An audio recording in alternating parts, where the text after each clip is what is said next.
I'm trying to figure out how to share this. Figure it out fast, because we're on. I'm trying to share it to my Facebook page to Figure it let out people know we're fast, going live. because we're I'm on. trying to share it to We're so prepared. my Facebook page to Figure let it out people know we're fast. going live. Oh shoot! There's an echo. Echo. Yeah, there's an yeah. There you go. Hi everyone. It's me, Alex, along with Celia and Chad. We're here to talk about this huge weekend that just passed for Macross. It's probably like the biggest weekend we've had in a long time, maybe ever. Is it ever? Sure. Aside from having like Macross release stuff and actual shows. Um yeah, so first of all, I just want to thank everybody for I wasn't here most of the time, so I'm kind of lost in a lot of things. But man, you guys really filled us in just by posting everything. Where to buy the stuff, uh, what's coming out, all the streaming stuff. Everybody made some streaming list for Spotify, all that stuff. It's crazy. It's awesome. It's exciting. So what do you guys think, Celia and Chad? Celia, what do you think? I'm stoked. I have been wanting to listen to Macross on an official platform for so long. Like, I've spent so many years, collecting and ripping albums and, just trying to get music any way that I can. So finally having like a big chunk of it. I think the only thing that's not on Spotify right now is music labeled for SDF and Do You Remember Love specifically. But there are some Mari tracks that make it through just because they're not branded specifically as Macross. So you can still listen to Do You Remember Love and Angel's Paint on Spotify. And then everything after that, like even Macross 2 and Macross 30 are included on Spotify, which is amazing. So I'm super excited that I can actually like listen to it in a legal way and I can actually share it with people. Because in the past, it was really hard to be like, hey, this is a great song. But all you can find is like really awful like YouTube uploads because someone ripped it and then altered it so they could get past the copyright, Yeah. But now I can share it and be like, hey, you should check this out. It's really good. It's a good show. It's good music. And it's easy to get to. Like, that's the most exciting part, I think. It's just, I feel like the accessibility for Macross is just going to explode in coming years after the announcements they made. Hopefully. What do you think, Chad? Yeah, it's awesome, and it's like like Celia said, long overdue. It's great to see this on Spotify. I unfortunately don't have a Spotify account. I just have a free account. Same here. Which sucks. So you got to listen to ads every like so often. So I haven't really sat down and listened to a lot of the Macross stuff yet because I'm like, I if I wanted to listen to it, I should probably have an account so that I don't have to listen to ads. But I'm still until the end of this year. Next year going forward, I can finally get back to being a semi-normal human being again and spending money. Yay! But I still want to spend this month and next month saving still. I'm almost at my savings goal, and I just want to keep that going. So I'm not going to buy a Spotify membership yet, but probably in January I will do so. And I'm really excited for it as well. I would like to listen. There's a bunch of stuff that I would like to listen that I haven't heard yet. Like I still haven't heard everything, absolutely everything from Frontier. I don't think. I have 3 albums from Frontier, but I know there's a bunch of miscellaneous stuff and some like small, some short albums that release different tracks and everything else like that. I've heard some of it because some people gave it to me. And I have some of the files on my computer still, and I have listened to them, and they're good. But after I got like the 3 main CDs, I've listened to those like many times over. I don't know exactly what the other ones are, right? Because I can't link that. They're audio files on my computer. I can't link them to any sort of physical media, so I don't know what they're from or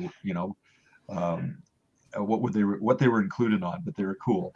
Of course, the SDF stuff the original SDF stuff and Do You Remember Love stuff is not that much of a problem, because I many years ago bought the Macross the Complete CD collection, which is this massive like CD case of like 4 CDs or something like that, in one set, and it's fantastic, and it has like everything from SDF, Do You Remember Love, I think Flashback 2012 as well. Like basically the core 80s soundtrack from Macross is there all in these like 4 CDs.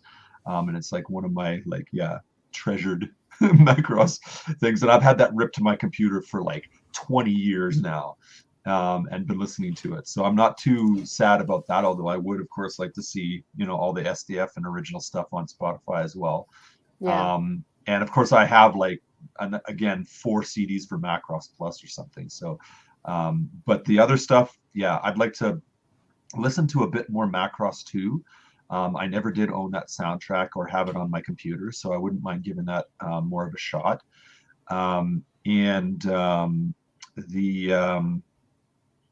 Macross 30, that I saw that and I was like, what? There's a Macross 30 soundtrack. Right?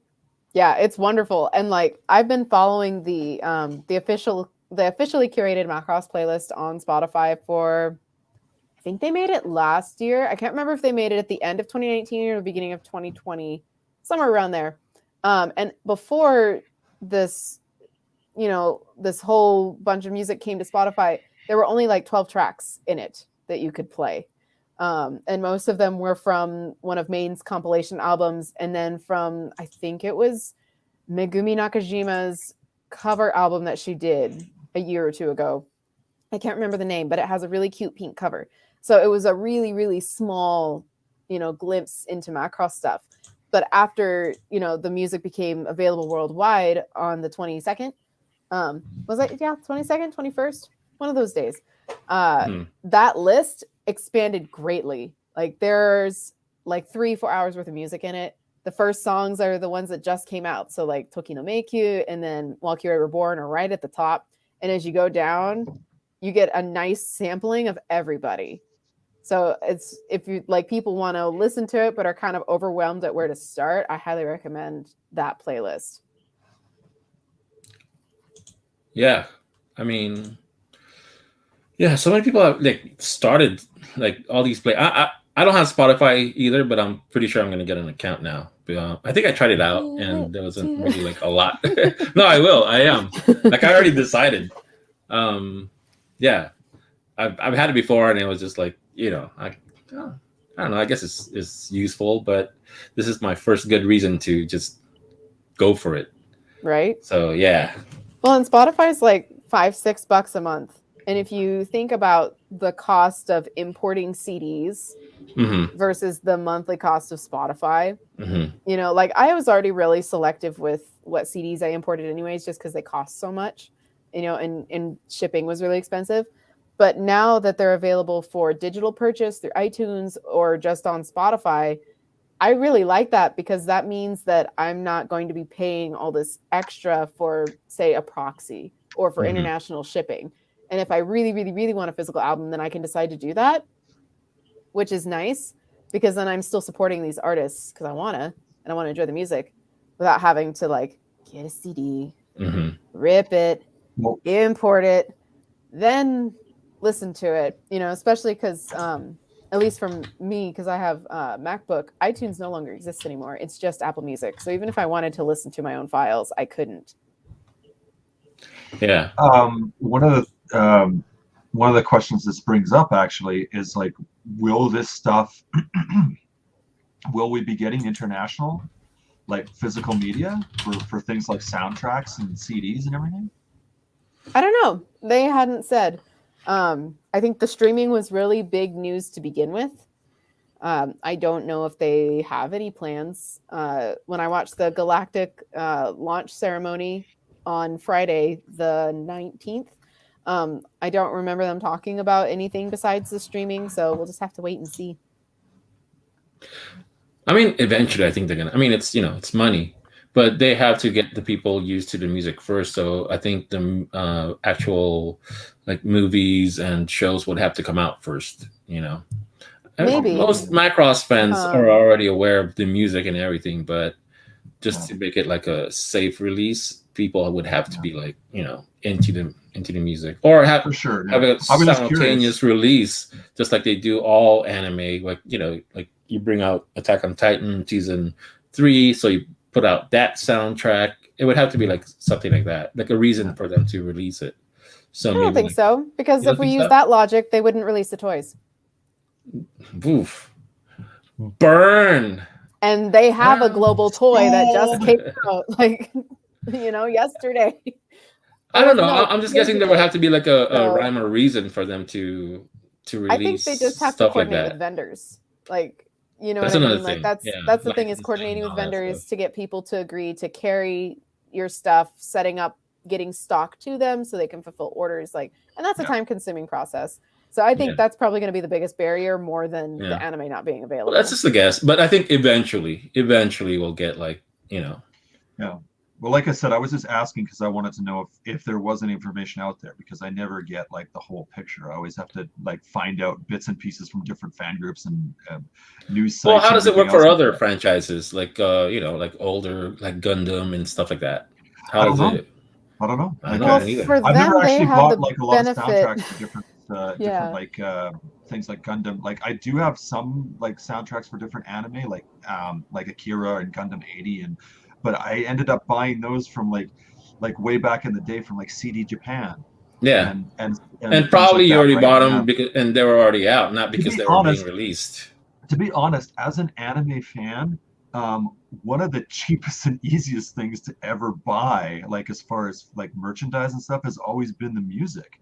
I've found everything else is like art books, toys, models, and stuff like that is always super expensive.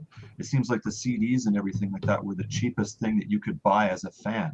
So that was, at least in the early days, like we're talking decades ago, that's what I had the most of out of anything, more than like VHS tapes or DVDs or anything like that. It was always soundtracks, because it was like the cheapest thing that you could get. And actually, even though a lot of this stuff wasn't technically legally like sold internationally, you could buy most of these soundtracks in like comic book stores and hobby shops and everything. I got Macross the Complete in a hobby store in Calgary like 20 years ago. Well, you're not going to get it at a record shop, that's for sure. No, but Right? I'm just saying, like that stuff. This goes to show you, like, I'm just saying that this was easy stuff to get a hold of relative to all the other anime merchandise that you wanted to buy. It seems like the CDs were easy, Mhm. and I think it's always been that way. So yeah, I was just curious to see if we would get the CDs. John Blackmouth. People still rip CDs. Yes. Yeah. Well, no, that's what I was going to talk about. Like the stuff that I like. Just us Another old reason for me folks. to get Spotify is because like all the CDs that I ripped are like 192 kilobits per second. They're like really low quality. And Oh, so I'm not about to rip all my CDs again. You know what I mean? I'm just like, I'll get Spotify and get something like a higher quality feed, like when I'm driving my car or something like that. So it's Yeah, just another reason for me. People still do, but I won't do it. That's just way too many CDs for me. yeah, and it's really convenient. Like, I didn't realize that I had never heard some of these songs at their intended quality until I was listening to them on Spotify, and I'm like, oh my god, this is the first time I've heard this song without static, Nice. or without it Yeah. being crunchy because someone put it through a filter and uploaded it to SoundCloud or whatever. So it's really nice and it's convenient, and everything's on iTunes too. So if you really really want to own it, you can purchase it through iTunes. I haven't looked to see if it's on the Google Play Store, but I wouldn't be surprised if you can purchase It it through probably is if they whatever have it. music store you use for Yeah. Android. My question is, how many people, out there that are listening right now, you two guys out there, including B, how many people are still gonna buy CDs now that they're out on streaming? Because again, like I buy the media for Macross because of the covers and stuff like that, and whatever extras they come with.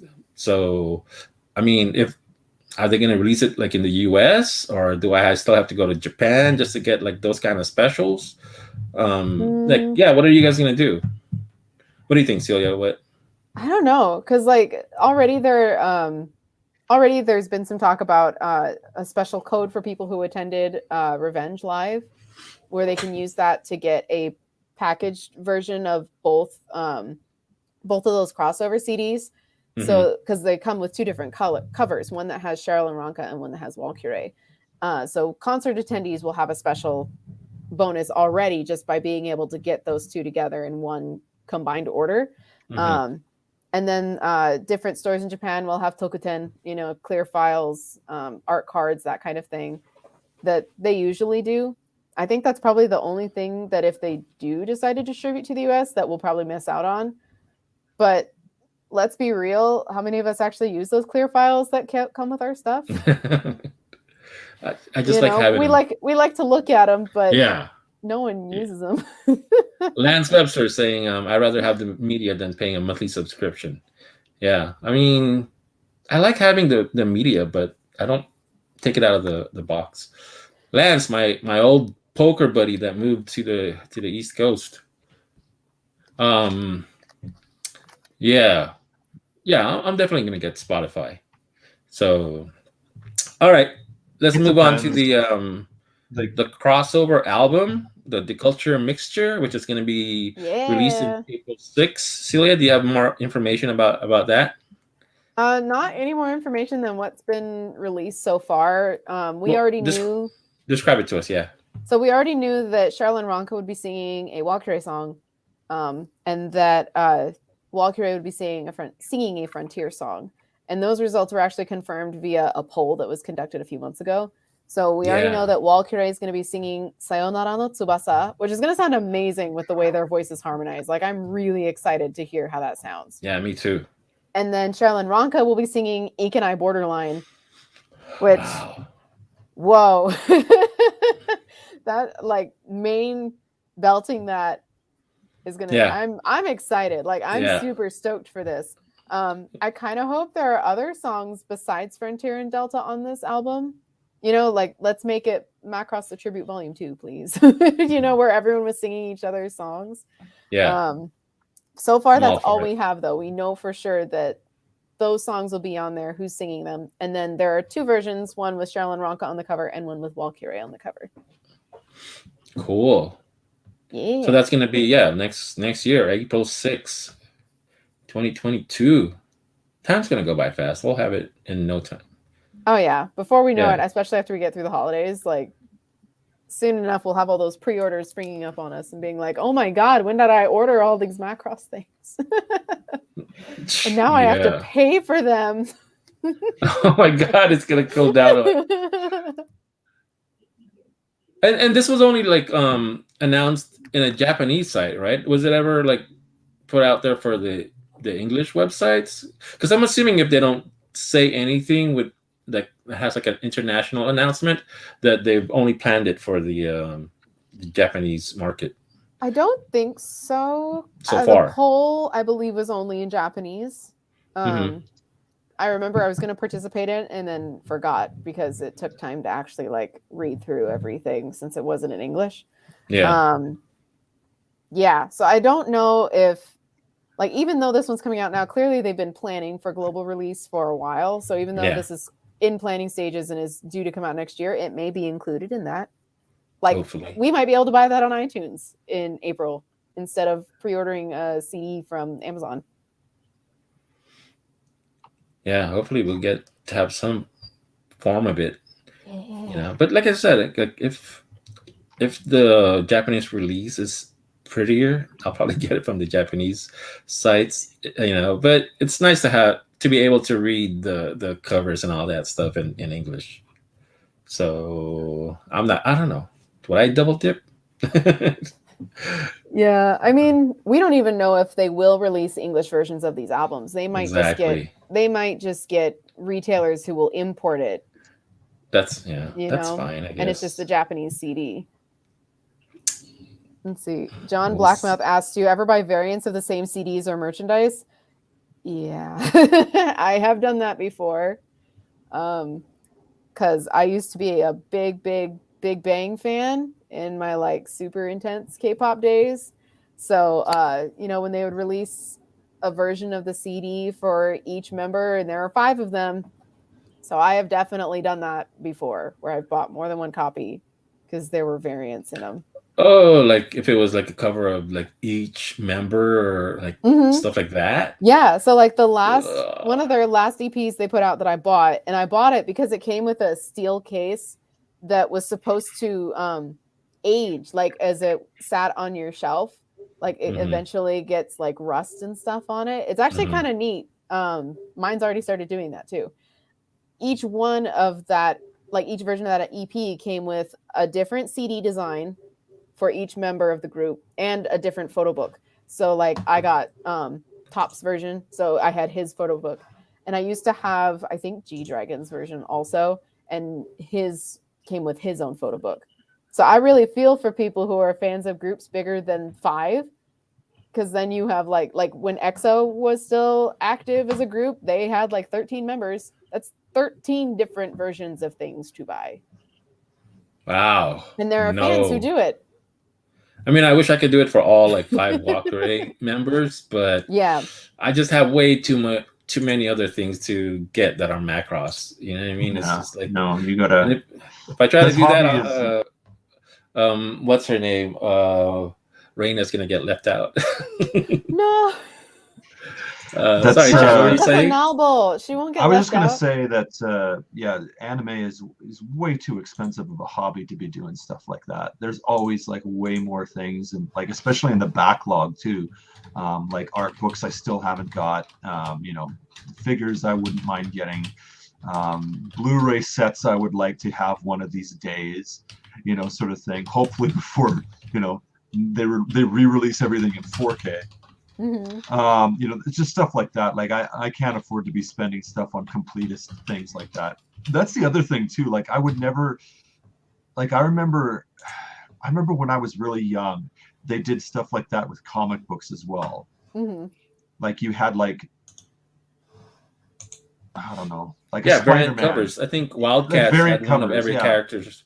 Oh yeah, they Yeah. still do that too. you would have like a variant cover of like Spider-Man. Like I remember a long time ago, way back in the 90s, they started up a new Spider-Man comic with Hmm. number 1, and like it was drawn by like Todd McFarlane or something like that. And they came up with like 6 different like covers of the same like comic book. And I went and tried to get them, I remember at the time, and then soon realizing that this was a waste of time and money, and never did something like that again. And those things were easy to get a hold of. Like that's a Yeah. North American comic book in North America. So it was easy to get a hold of and like that sort of stuff. But Macross is like, oh my God, if you tried to be a completionist with the merchandise of Macross, you'd never make it. There's so much stuff. Like, I mean, just look at some of the places online where you can look at all the different Macross merchandise that was Hmm. made, like coloring books and like lunch kits and stamps and like everything that you could possibly think of. There was Macross at the time. I don't even know how you would get a hold of that sort of stuff, or like Right. how you would complete it. Well, and Um, typically the fans that are doing that aren't engaging in other parts of Macross fandom Yeah. either. Like if Yeah. their focus is on collecting the idle materials, they're probably not super interested in collecting other parts.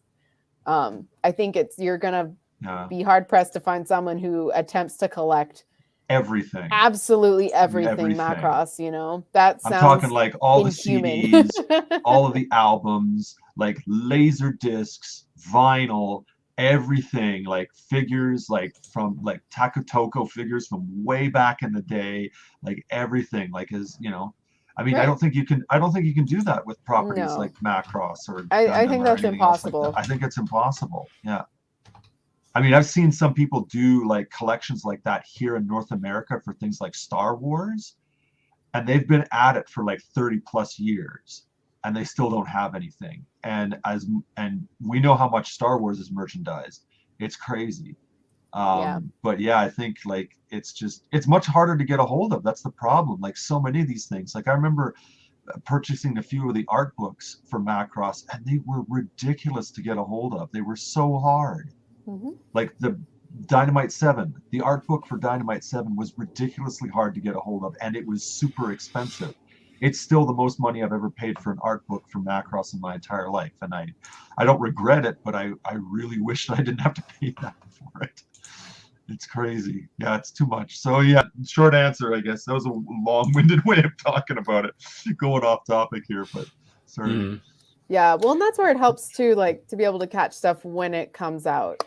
Because one of the things that you're dealing with at that point when you're trying to go backwards is dealing with scarcity. Yep.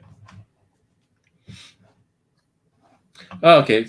I'm like, yep. Keep going. Speaking of scarcity, there's a bunch of new toys coming out that Well, if you let's don't get see. soon. I'll save you the toys because I know everybody wants to let's talk about the toys. So Right? I'm waiting for everybody to get on. So let's talk about the microphones first. Somebody made like the a thread on microphones. Macross Fan Central saying, you guys talked about the Valkyrie all weekend, but nobody has mentioned the replica microphones. And I'm like, well, yeah, that's because of the lack of Jerwalk mode, man. You know, if you can't go Jerwalk, no one's going to talk about it. Well, and the replicas were actually announced a few days before the live stream. Yeah, I remember. By the time that rolled around, they were already old news, unfortunately, which is kind of a shame. So last week, man, come on. Right? Well, it's kind of a shame because when they announced them, they didn't really give that many details. Like, would these be functioning microphones? Would they just be for display? Like, you know, Replica is known for making their 1-to-1 scale replicas of different props. You know, most famously for their Sailor Moon work. You know, so when they announced that they were making them, I'm like, I need that microphone for cosplay, and I need it now. Them? I'm getting Cheryl's for sure. Describe it for Chad because he has a confused look in his face. Like, what are you guys talking about? All right. Well, Replica is a company that makes replica props, hence Replica. Hence the name, yeah. Right? I figured that out. Yeah. Right? They announced that they were making replicas of Cheryl's and Ronka's microphones about a week before the live stream happened. And during the live stream was where they revealed some more features about it. So there's a button that you can push on these microphones, and lines voiced by Aya Endo and Megumi Nakajima will play. You know, famous lines from the show.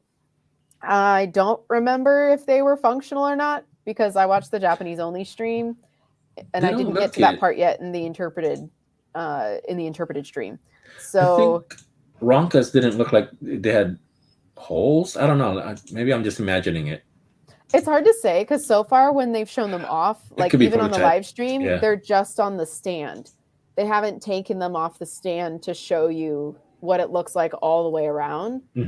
Probably because it is just a prototype. I don't know when these come out yet either. I haven't seen a release date or any place to pre-order them just yet. But I know I'm getting the Cheryl one no matter what. I need that. Well, my Big Bad has it already. Sorry. Oh, Big Bad. Yeah. I don't think they have like. This could be a prototype. I don't want to say anything. Go ahead, Chad. Well, I was going to say, most pertinent question would be, does Cheryl's microphone vibrate? Make the whip sound from the before she says, "Listen to my song." Of course, I'm asking for a friend. Of course. You know, they didn't showcase that in the demonstration of the lines, but I bet if you buy one, you can push the button enough times and find out. Oh, buttons will be pushed if I get a hold of that. Comes with a bullwhip sound and everything. Like, they look good though. Like, even though their microphone, like the microphone designs aren't necessarily like really fancy for Cheryl and Ronka. So they're pretty especially simple, Ronka. right? They're really, really simple. So they look nice. Like they don't look cheap. Yeah, but Cheryl, I don't know. At least Cheryl's is like you could tell it's hers. Yeah, it's iconic too. It's like she's always got that gold one, and it's got that certain sort of like oblong, ovalish kind of shape to it and stuff. Yeah, and yeah. There's a bit of design going on there that's like that stands out. I certainly remember it. Like even to this day, it's like Actually, I would say arguably like. I guess of all of the Macross idols, I think she's had the only one. Cheryl is the only one with a memorable microphone. No, I don't think that they've ever. Lin May had that kind of like a boomerang-looking one. Boomerang for 2012, and then Basara and Milan had the flying ducks. Oh yeah, they had the little duck microphones. I would get those. So yeah, Cheryl has the most iconic microphone for sure. Yeah. But yeah, Bias. that's right. Based as hell. Damn straight. And how appropriate that the bias is leaning in her favor because today is Cheryl Gnome's birthday. Happy birthday Oh, it is. to the Galactic it should Queen be. herself, November 23rd. She's not born yet, but happy birthday anyways. Dr. Hopes Gurley and dreams says, are "Greetings waiting from Hopes and Argentina." dreams. Hello. Oh, we've got a question here. Oh, what is it? Oh, Chad. What's the most you have spent on one Macross item? Who wants to? Do I want to even Who say? wants to answer that first? Well, it's to me. It's to me. To Chad and the rest of the panel. So Chad, why don't you start? Oh, we're just the rest of the first. panel, Celia.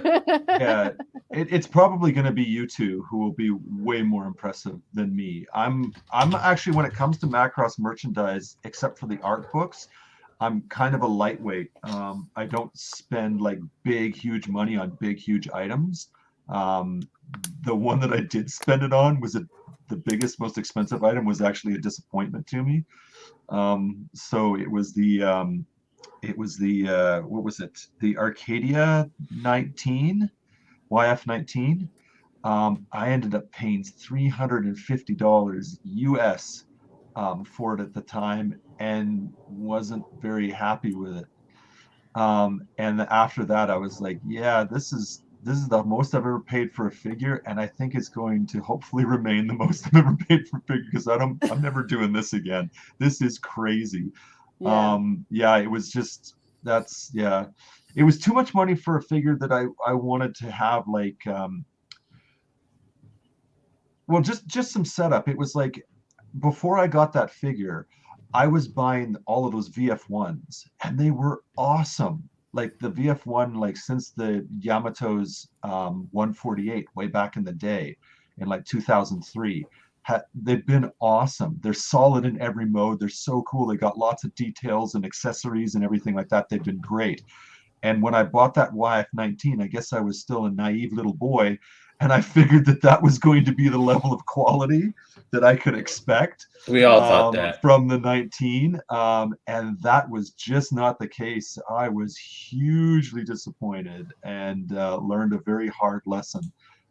So that was that one, and I don't think I've ever purchased any single one thing. The book was the one that came the closest. That book unfortunately cost me like something like $225. The Dynamite 7 art book. It was ridiculously overpriced, very hard to get. That was the closest thing.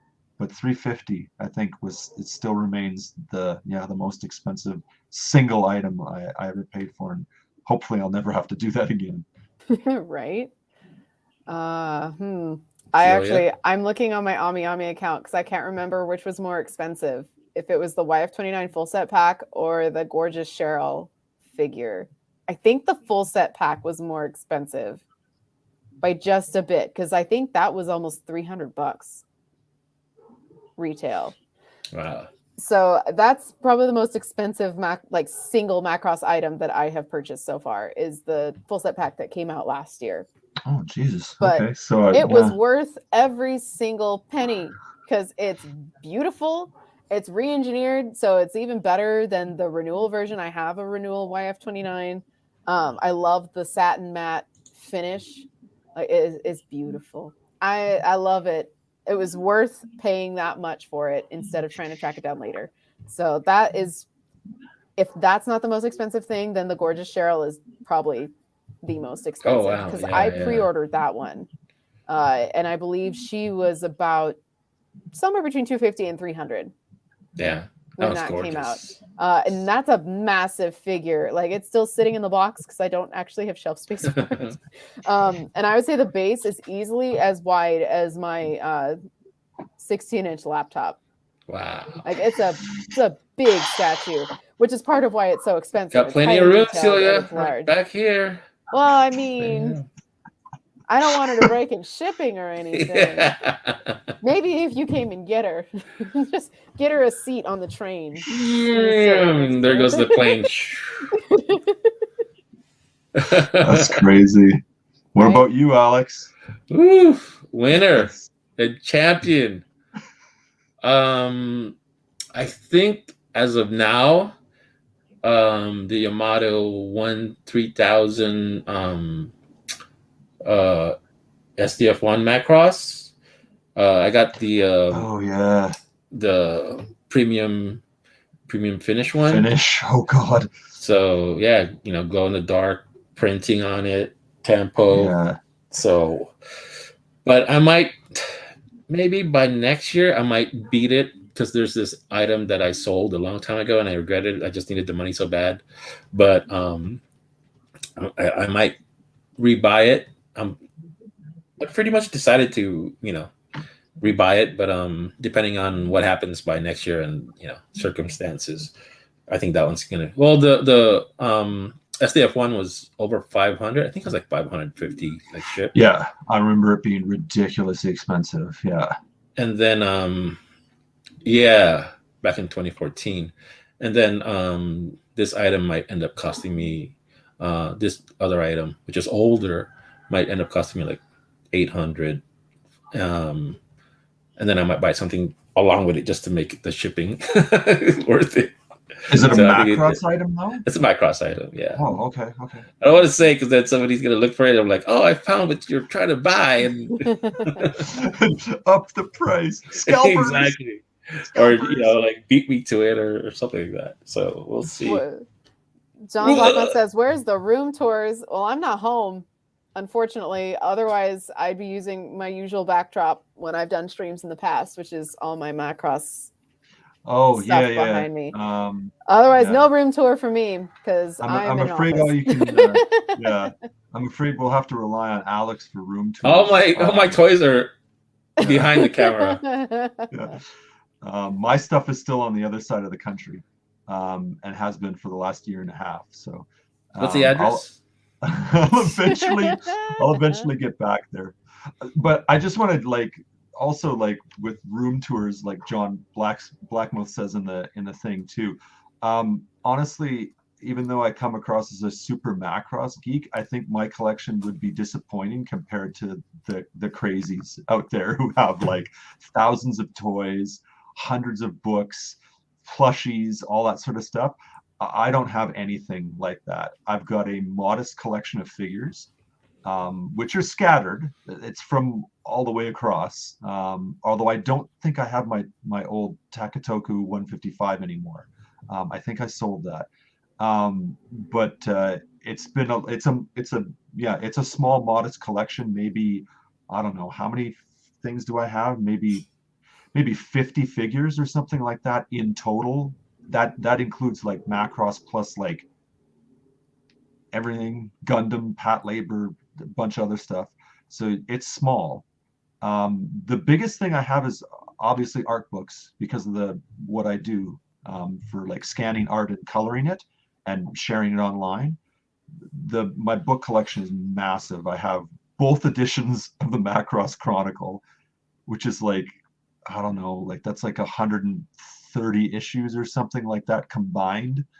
And all the books, the Macross Perfect Memory, the Gold book, all those Macross Plus books, all the Macross 7 books, Macross 2, like everything I can get my hands on. Magazines, yeah, all that sort of stuff. Massive collection of art books, as many as I can get a hold of.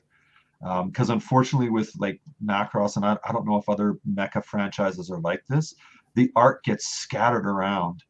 And it's hard to get a compilation of everything in like one, not even just one book, but just to have, like, they used to release these things called This Is Animation special books that had like the collection of art from like a particular like installment of Macross, like Macross 2 or Macross Plus or something like that. Even those volumes lack a comprehensive, complete collection of all the art that was drawn for the anime productions. And they end up releasing them in things like DVD box set booklets, Blu-ray box set booklets, magazine articles, special collections, great mechanics, things like that. So you have to, if you're looking for all the art that you can get your hands on, like I am, you got to collect a lot of books, magazines, pamphlets, whatever, program guides from concerts, like Delta. I scrounged a bunch of Delta stuff from, like, I don't know, the program for the Delta movie the movie release, pamphlet. the movie pamphlets, and so Yeah. I will share it eventually. I will probably eventually moving, or at least getting my stuff back. Who knows what the future holds, but I will share it, just because there seems to be so many people who are asking to see our Macross collection. So I actually promise have a tour photo in the here future that I posted on Discord, on the Discord server, Macross fans, that I'm actually a moderator for. Where did it go? So I just nabbed that because I shared it when we were in voice chat, and everyone's like, "Oh my God, Celia, your shelf is so crowded." Mostly because I buy little things. I don't buy a lot of big items, so my shelf gets overwhelmed really quickly. I'm trying to figure out how to share it here. I think Hester Alex has the big collection. He's got it all there. So ask him for the tour. Let's see. Alex, I share photos just by sharing my screen, right? I don't know. What do you mean? I don't know. I have a photo of my shelf with my Macross stuff on it. I think I have to do it. I'm not sure how to get it up here. I'm not sure. I think I have to I'll do drop it to you. And then I have to put it into the. Now here, we got some more questions. I'll answer them while you guys are figuring this stuff out. Dr. Gurley says, my few figures are in boxes waiting for better times to put them on display. Yeah, you're in the exact same position I am right now. Just before I lost my job a few years ago, I was actually looking into getting a DTOLF, just a small one, and just like a narrow one that sort of maybe stands like maybe about, I don't know, 3 feet high or something like that, 3 or 4 feet high. That would be enough to display most of my collection. And I still plan to do that because it's also a space efficient way to display most of what I have. I'm also one of those collectors too that I only get a few of the big prestige figures, the big premium figures. I don't buy a lot of them. So most of my collection is actually high metal R's, which I really, really like, because I probably wouldn't have as many Macross figures if it wasn't for high metal R, because they're small and their packages are really well put together and they're easy to store. And because they're small and they're user-friendly figures, they're also easy to like take out and like put together and display and pose really quickly. So that's one of the reasons I really like them. I'm going to pop up Celia's collection really quick. Okay. Oh, why is it so small? It's so tiny. I think I put it in the wrong place. But yeah, my shelf is really is too full. I need a bigger one. Yeah, once my room is clean, I'm gonna maybe turn around the whole setup here, and you can see like we'll move on with stuff. Oh, there we go. And that's it's quite pixely, but like that's only Macross stuff too. Like it doesn't count my other anime things that are like actually on my other shelves. That is just for Macross items. Is that might be actually comparable to what I have, maybe a bit bigger, because you've got some other stuff there as well that I don't have, like posters and stuff, which I don't have. But this is actually like, this would be a comparable collection to what I have, except it would be less figures, more books. Yeah, well, and I have books too. They're just not on that shelf. They're with the rest of my art books. So I have pretty much most of the books you can get for Frontier, because I collected a lot of those. Really love those books. John Blackmouth says, not having a big collection doesn't mean you're any less of a fan. No, of course not. Yeah. There's people that can't get the stuff. and Right. People that still, can't, yeah, exactly. People who can't afford the stuff, people who can't get the stuff. yeah, they're all that living sort of somewhere stuff. else. Yeah. Don't ever feel insecure or anything else about like the size of the collection you have or the amount of money you've spent on it and stuff like that. You love Macross. That's all that's required. None of this real fan bullshit. That's stuff for the toxic communities and shit like that. That's garbage. Right. People are like in Hey, contest I with don't each other. buy stuff for myself. I buy it to feed the fire to keep Macross going for everybody else. I don't want all this stuff. This stuff is not for me. Your sacrifice is duly noted. Yeah, it's I'm giving up a lot of myself for you guys. Which is funny you say that, because the two items that I have, like the few items I have on that shelf that are like my absolute favorite, I got secondhand, so they're not fueling the fire, or they're from like an event, like the Takani flyer that I have.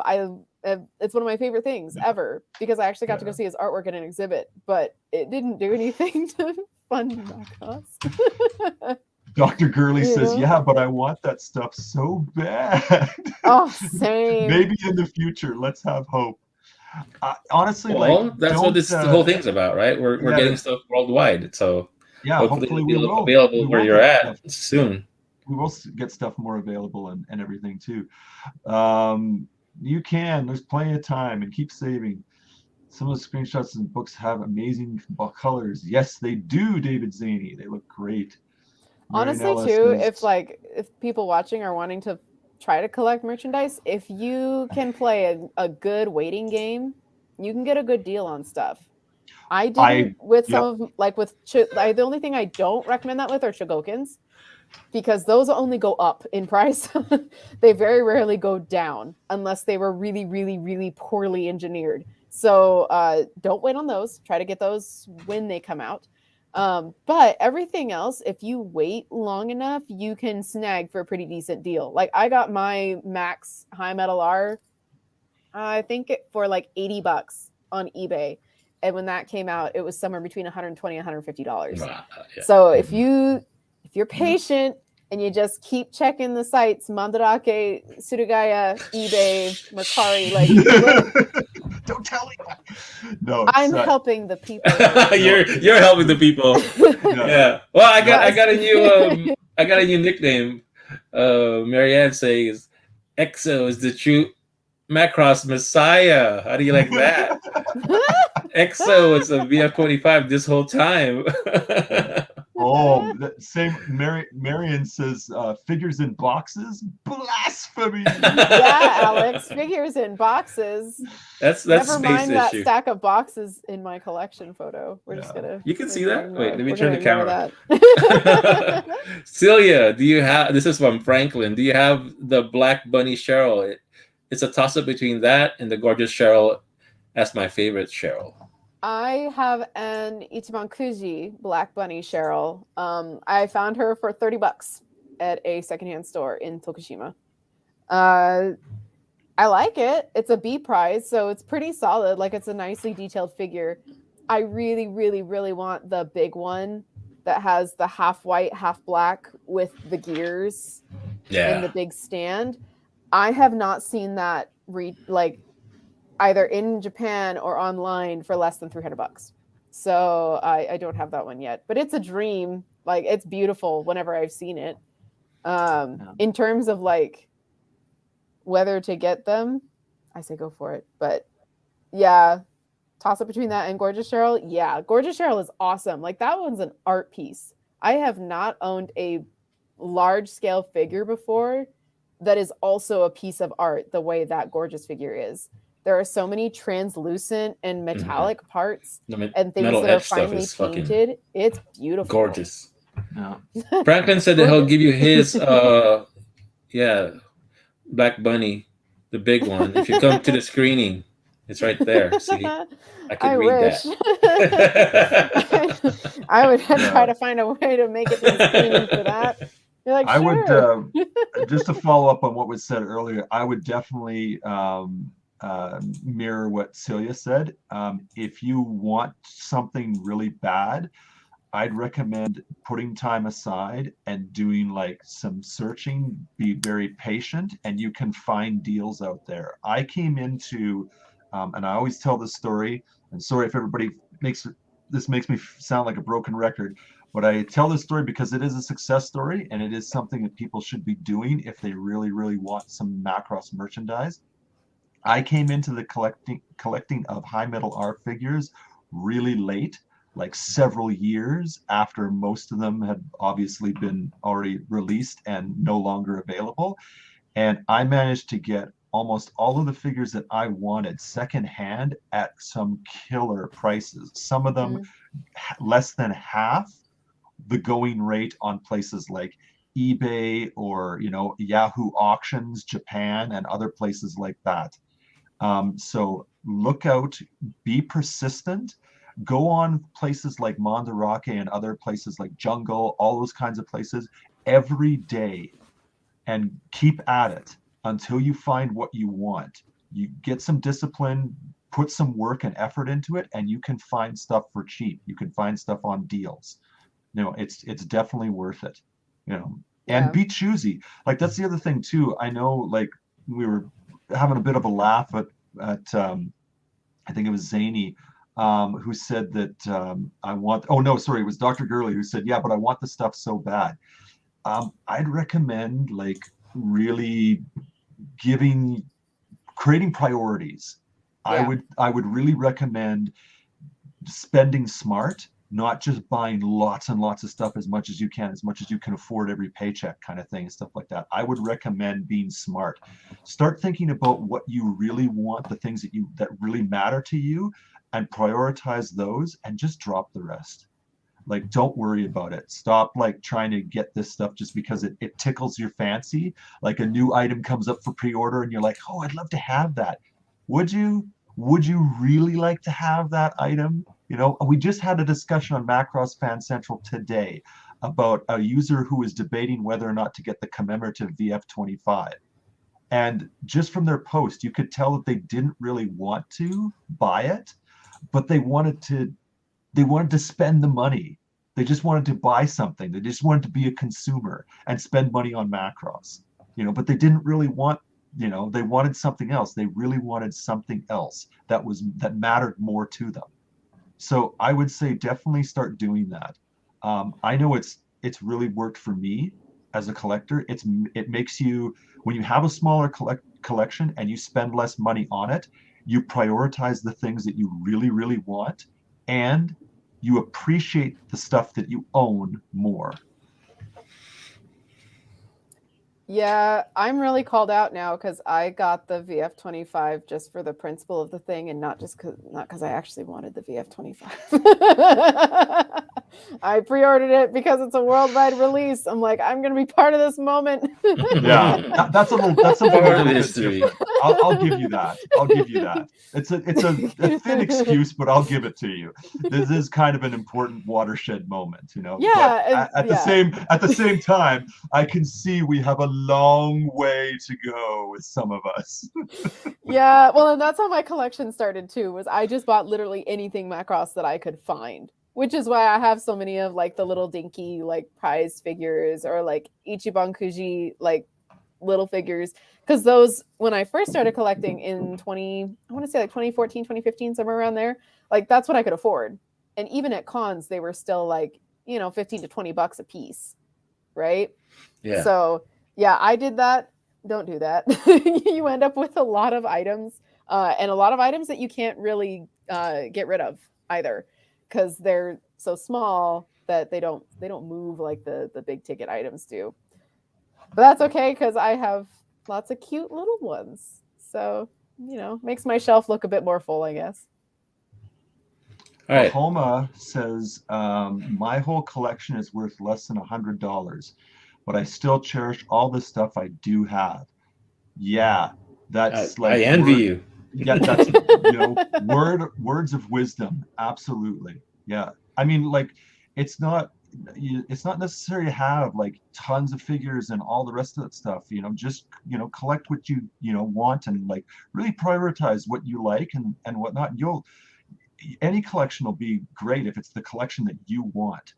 Right now, my collection is just like I've never been happier with it, and it's small and modest. Except for the books. That's the only thing that kind of bothers me. But it's a necessary evil given what I do for the fan community. But other than that, I would prefer to have less, like to have fewer books for sure.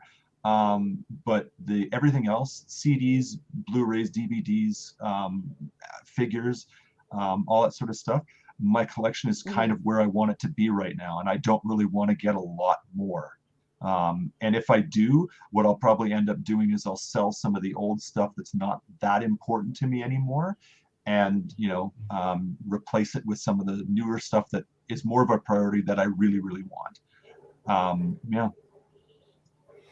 Okay. Going back to the microphones, Franklin's asking about it. If anybody ordered it, we talked about it already. But I want to say that they were $75. Well, I just saw Ronca's. I didn't see Charles, but it was $75 at Big Bad Toy Store. If you guys are interested in that, I haven't seen it anywhere else. I'm gonna have to look at Big Bad Toy Store because I didn't know until today that they're available for order. I gotta get that. Yeah, it doesn't. There's no release date on it. I checked, but it's up for pre-order. Nice.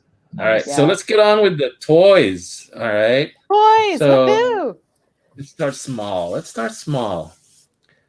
I want the Holy Grail Macross SDF1 1/2000 scale, $4,000. It started off at $2,000, but if they're up $4,000 right now, that's still pretty cheap. That's a huge piece. But then you still have to spend money on putting it together and all that stuff. So let's talk about the announcement of the Max YF29 first, because that's the one that we know least about, right? We don't have any dates for it. We don't have any. It just said 2022 during the Galactic launch live stream. So they showcased a prototype image just of the plane in fighter mode, backside up, so you can see the emblem on the back.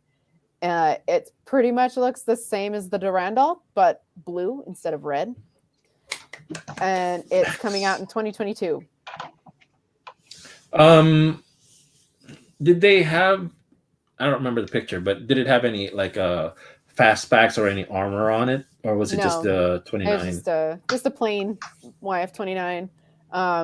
I doubt it will get extra accessories unless there are ones used in Zettai Live. Otherwise, it'll probably just be a YF29. Okay. So it looks pretty. Are you getting it? Duh. Are you guys getting it? Of course I'm getting it.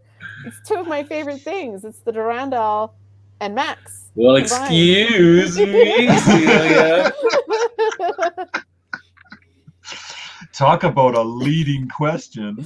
I know. Oh my God. Or leading and to think that the Durandal is such a singular Valkyrie, it was supposed to be like this something that Alto had in Frontier, and then there's somebody mentioned Franklin's saying like there's 6 versions of it now.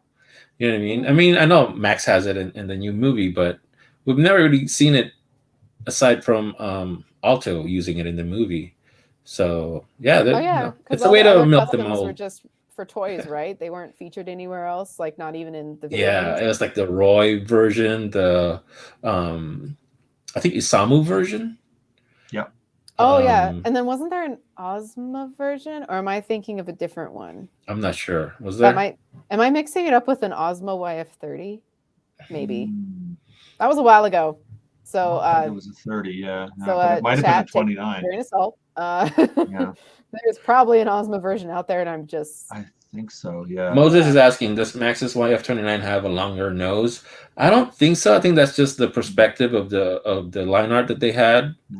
I think it just looks longer because it's just a little bit like angled towards the camera. Yeah, it looks the same to me.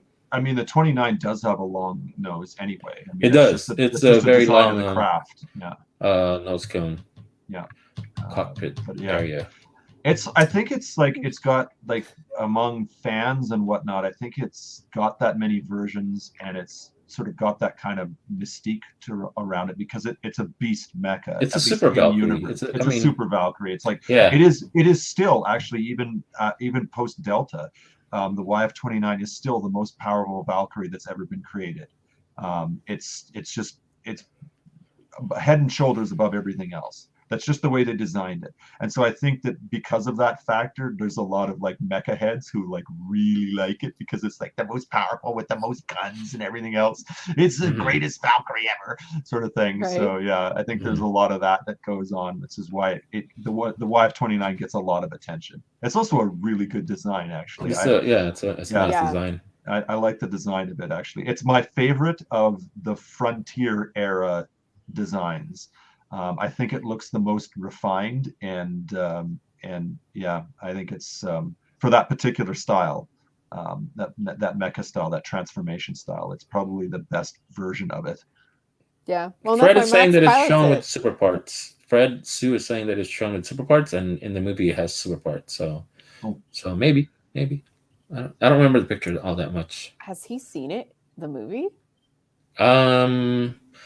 It was in the wasn't it in the the trailer? It was in the trailer, but the trailer is kind of potato quality. Like it's kind of hard to see, especially as fast as it's going and the resolution it was uploaded at. It's not easy to tell exactly what's on it.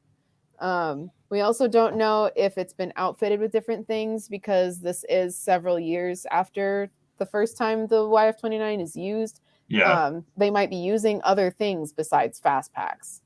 Yeah. You know, so that's why I say like we may not see fast packs if that's not what they use in the movie, even though other YF-29s have had those parts before. Here we got an answer from Franklin. Sorry, Legend Fang. I just outed you. Roy, Ozma, Isamu, Alto, Max, and the 29B from Macross 30. Well, there you go. There is an Ozma one. Yeah, there's all sorts of different versions of it. Yeah. I'm gonna have to disagree with this comment about having Max and Milia color versions. Sorry, there's already a red one. And as much as I love them as a couple, not everything has to be them together as a pair. You know, it's nice for each of them to have their own stuff. They don't have to have color coordinated items, especially this late in the game. Like Milia really should be getting her own stuff, hopefully for an anniversary. That would be nice. That's not, oh, by the way, you can also get it in Max's color, So that's where I'm going to have to disagree on that one. Kawamori should simply just design a new Valkyrie just for Milia. These guys have zero couple goals. These two, they're just heartless. No, well. So chop Kawamori. Don't get me wrong. I like matching things. I have bought my partner matching T-shirts with me before. I just think that this long after this late into Macross, it's been 40 years. Do we really need to keep having Max and Milia paired stuff? Is that necessary? I think we're just missing a lot of Milia stuff. There's a lack of Milia stuff. We want more Milia. That's we're not getting. There is definitely a lack of it, but it's kind of tough with this one because the YF-29 already exists in red. So what are you going to do? Yeah, it wouldn't. It's no longer Milia's special color. Give it green hair. Ew. So make it all green. Make all the white parts green. Ugh, I don't like that. No, I don't like that. All right, so let's move on. Chad, which high metals did they announce? Or not announce, they just kind of showed it off. There's no formal announcement of any of it being released. But what high metal arts were we teased with this last weekend? I think it was Thursday that they sent us those pictures, right? They didn't send it to us, though. We found Celia sent us those pictures. Celia actually noticed it first, and it was posted up on the. I almost didn't look because you put Chad, and I'm like, oh, not for me.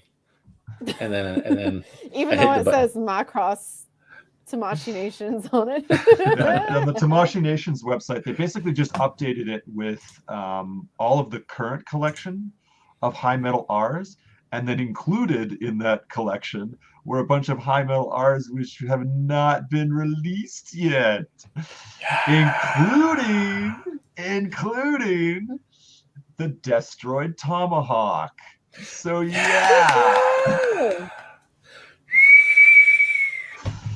So yeah, we're pretty jazzed about What it. other ones? It wasn't just the Tomahawk. It wasn't just the Tomahawk. There was a booby duck, the booby duck from SDF Macross, which is the VF1J Super Valkyrie.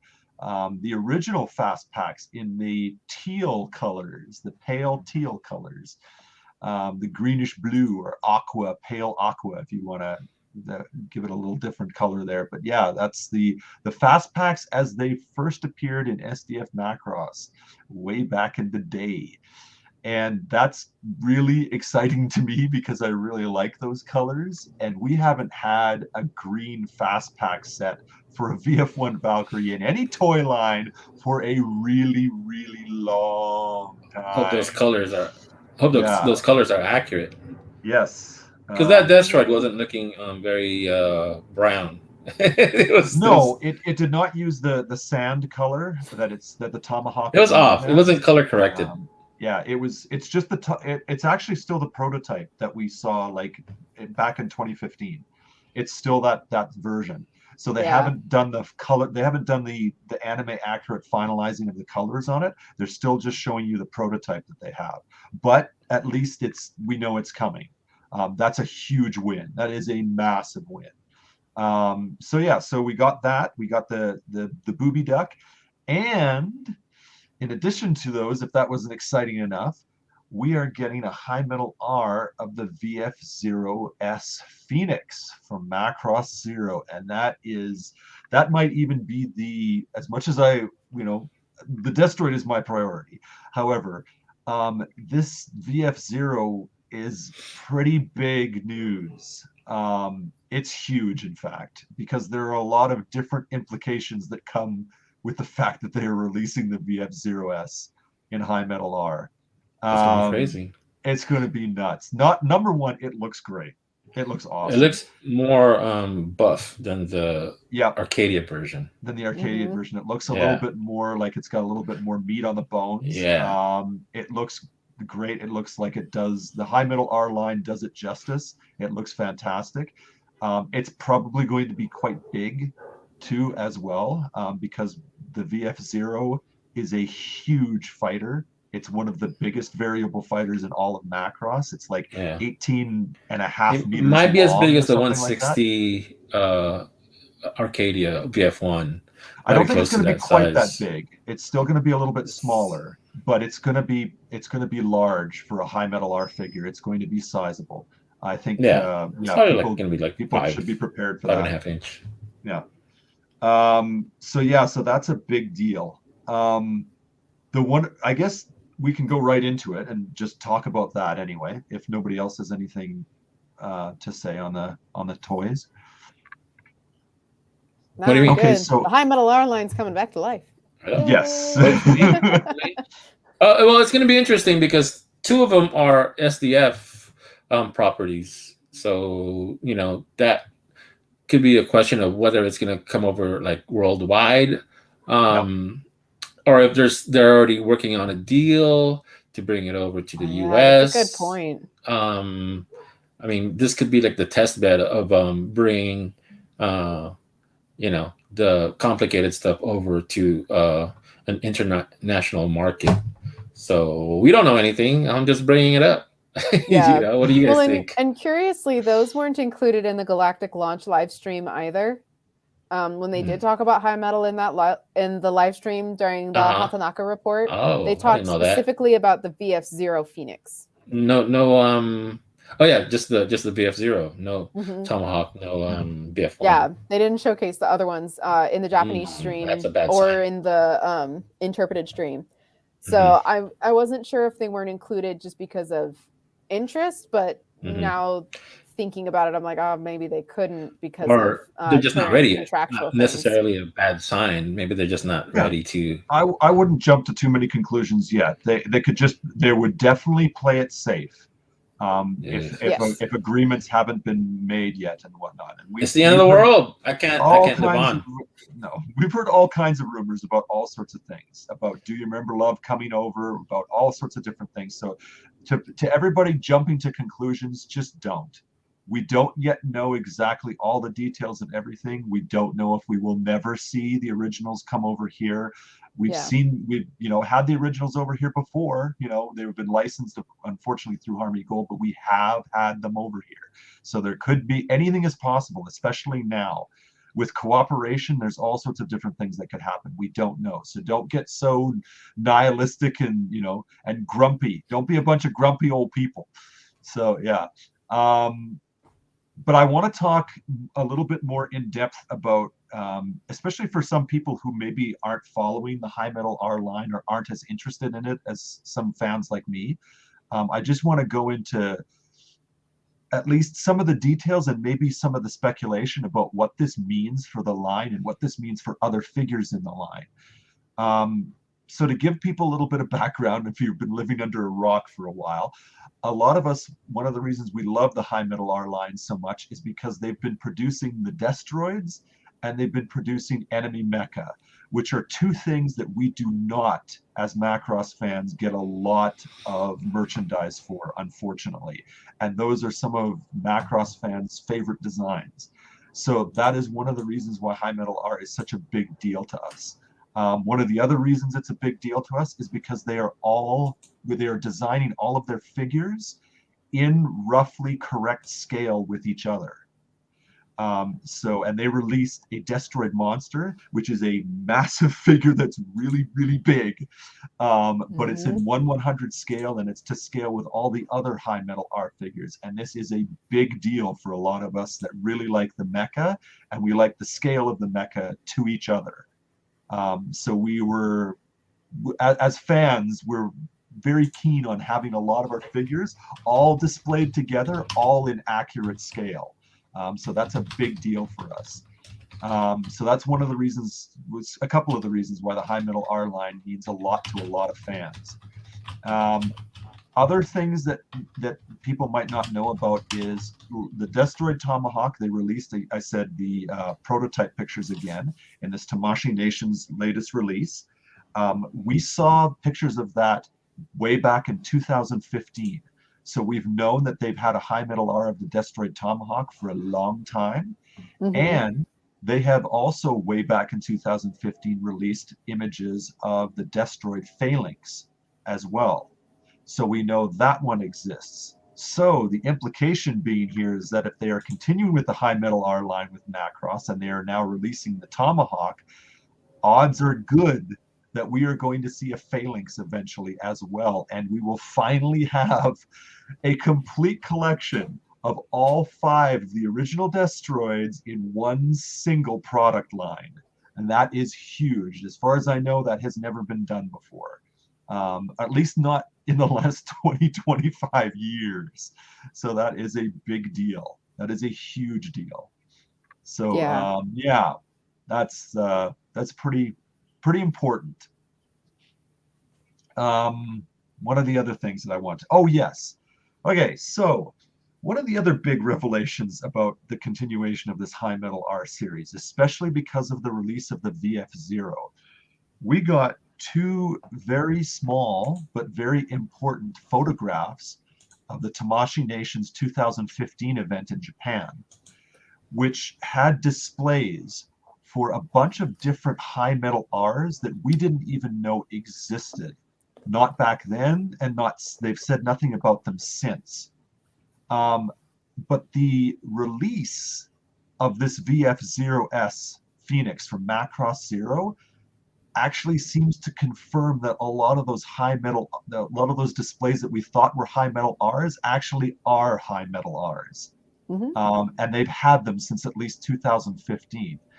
Now, the reason why this is such a big deal is because in addition to seeing the VF0 as a High Metal R figure in that small little photograph from 2015, we saw what appeared to be a High Metal R of the VF27 Lucifer from Macross Frontier, a High Metal R of the VF25, as well as high metal Rs of the YF19 from Macross Plus, and a high metal R release of Basra's Fire Valkyrie from Macross 7. Those were all included in that photo. And if the VF0 is now being released, that was there as well in that 2015 photograph, which would lead me to believe that all of those are eventually getting high metal R releases. Maybe. Potential. I mean, Potential. they did show the complete SH Figure Arts Valkyrie set, Valkyrie. and we only ever got 2. Yeah. I suppose. So it's. But we also didn't get any more figures post-release of those. We have with High Metal R. We're getting 2 of them. So that's a pretty big deal. Yeah. Not to say that this is any guarantee or anything like this, but this is very encouraging news. Very encouraging news. And if they're opening up to international markets, that means they're going to be selling more of these figures. If people are going to get them, we could definitely see a lot more stuff in the future. So yeah, if you're into the high metal art figures, I'd say definitely stay in touch with them. Make sure you are going to be purchasing what you want when it comes out. Keep supporting it, because this could be the beginning of something pretty awesome for this line as it continues on. These are some big releases. These are some big announcements. This is some very encouraging stuff, especially since a lot of us thought that the high metal R line might be dead. For over a year, we've thought this. A lot of us have been very, very sad about it because there's just been nothing coming out for it. We were getting a bunch of Bandai DX releases, and the high metal R line seemed to have been dropped. So this is a complete 180, a big turnaround, and huge news. So yeah, definitely keep your ears open and your eyes peeled. This is stuff to look forward to. So I'm gonna buy another YF29, just small. I don't know about YF29. Somewhere in the future. But, sometime in the future. All right, we got a question from Alvaro Valdebenito. I'm gonna skip the first part. Do you think Bandai will use this opportunity to re-release past toys? Reseller prices, shipping costs prevent me from buying anything but the absolutely most wanted on my list, and I really crave the 31A Kairos I missed on. Well, as far as the 31A Kairos, there's a chance that we'd be getting the version that's gonna be that is in the movie. Haven't seen it, so we don't know how much it's featured in the movie. But that one, they had the armor also on it. So if they release that, and then you could possibly get your 31A Kairos with that. As far as the re-releases, there's no guarantee of any re-releases because, first of all, we have to support all these toys being released right now. I think a lot of the thing that we're going to talk about next, the VF25 worldwide release, is fortunately selling out in a lot of the websites. It sold out in the Japanese websites in 2 minutes, and a lot of the sites that are selling it are running out of stock. Yeah, so that's if we really like real fast. Support these international releases, then there's a good chance that they'll take more of a risk in releasing other Valkyries. Like I said on my tweet, and I posted it other places. I just thought about it like that night that it was going to be sold in the Japanese sites. I decided I was going to take my chance and just wait for it to be released internationally, which fortunately turned out to be a good gamble because the next day it was available on Big Bad Toy Store and all these other Toy Dojo. So that was a good decision. It's not like we had a choice because not a lot of people got it. It sold out so quick in the Japanese markets. Actually, the great irony of that is that on the usual sites like AmiAmi and HLJ, Japan is the only country that cannot get the worldwide one. Just so you know. What do you mean? It's shipping restriction on AmiAmi and HLJ. It's restricted from shipping in Japan. If you go to the AmiAmi listing, it says it will not ship it to Japan. So they're not getting it at all? I don't know if they're not getting it at all or if they're getting it through different vendors. But when you order through the usual I did not know suspects, this. Japan's not included, which is also kind of why it sucks that it sold so fast. I'm like, what? So even the ones that were on the Japanese sites were international sales, you would Mhm. say? Yeah, Ami Wow, I did Ami, not know that. So I could HLJ, have. that was all international because they had shipping restrictions to Japan. Wow. This is a new revelation to me. This fact. Yeah, and Oh, like let's discuss. Ami Ami was brutal because I tried to order it when it went live on Ami Ami. I Uh-huh. got it in my cart twice in the first minute, and then it kept booting me out. Okay, And let's then get into the you know BF25, the it was worldwide awful. release first. Let's describe it to them. Yes. I'm sure everybody knows about it, but let's be formal about this. Go ahead, Celia. You're so excited. Let's get it from you. Come on. Yes, this beautiful VF25 Messiah that is specifically designed and intended to be the first toy that is going to be released for an international market. They haven't confirmed if it's Max. I'm saying it for me. They haven't confirmed, but the whole bit I know. about genius security on the Tamashi Nations page doesn't. I didn't see that either.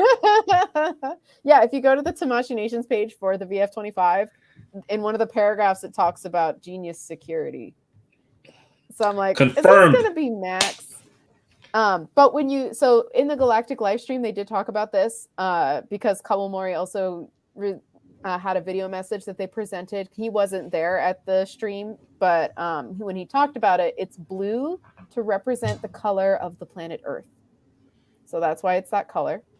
It's marked specifically with MWW21 for Macross Worldwide 2021 because that's the year it was announced, and that's when things are formally going global for the 40th anniversary. And it has the iconic skull and crossbones on the back as well. Mm-hmm. No indicator, no official indicators of who the pilot is going to be in it, especially since it's a VF25. But I don't know. Max has been pretty popular recently, and he usually has blue. Is it livery? Blue colors. He usually has blue colors. So could it be him? Maybe. Shohayami was a guest at the live stream. So we'll have to see when those orders finally come in what the pilot piece looks like. But it looks great. They actually had models of it at the live stream, not just for the interview with Kaya Onishi and Kazutaka Miyatake and Shohayami. They also had it for the Hatanaka report where they were showing it in the various modes as well. It looks like a great toy.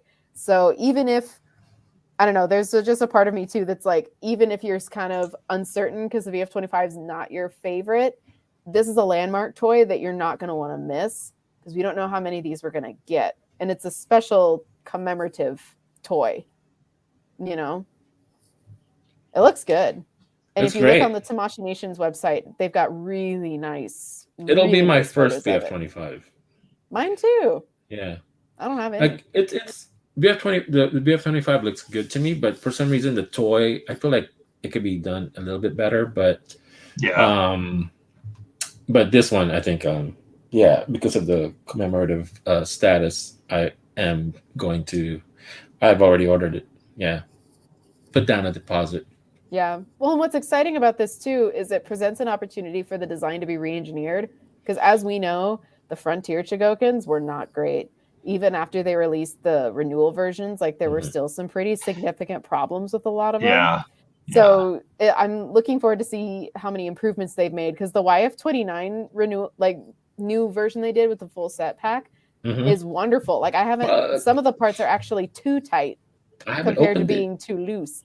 So hopefully the VF25 gets the same treatment for this one. I'm hoping so too. That would be really nice. I did own a 25F renewal, and it was not great. It was good. It wasn't a bad figure. It was the quality control was pretty good. The joints were pretty tight, but it just wasn't engineered all that well. It wasn't as solid as it should have been in each of the modes. Fighter, of course, being the one exception, but even then it had some issues at the rear. I, of course, I guess, again, I think this is me being spoiled, but just like the other Macross figures that I really praise, are the reason I praise them is because they're just solid in all three modes, and it's due to like really solid engineering. And I kind of expect that now from everything. I kind of demand that from every figure, especially because now they're starting to actually do that with every figure. Things like when we're talking about the DXs, especially the new ones, you have things like obviously the VF1, the new 148 DX VF1 is incredible. You mean the in best all toy three ever modes. made? It's the best Valkyrie ever, according to Alex. Toy. Is the DX VF1, which is solid in all three modes, and of course it's great. The detailing and colors and everything is awesome. The VF31 Siegfried DXs are all amazing. They are solid, rock solid in every mode. They are great. Good QC, tight joints, everything about them is awesome. And the YF19 DX is fantastic. Again, solid in all three modes, great joints, awesome quality control, just a really good, top tier figures. All three of those are just the best Macross figures that you can get, and they're excellent. And I kind of want that level of quality for the new 25, or at least something like getting closer to that. Even if they're not going to do a completely new build, which I don't think this is. Just looking at the pictures, the build looks pretty damn close to the renewal. I'm not seeing. I've stared at the pictures. I've stared at the comparison pictures for quite a few days, and I'm not seeing a lot of differences. But that doesn't mean that there aren't going to be improvements. There could easily be improvements. I mean, sometimes it's as simple as just putting an extra tab on the outside of a joint or something like that gives it strength, stability, and locks it into a particular mode. That's a much easier fix without actually doing a completely new sculpt and a completely re-engineered build. Right. So yeah, we'll see. I'm hoping that there will be improvements, definitely, for sure. And I hope it brings it up closer to the level of quality that we've come to expect. Right.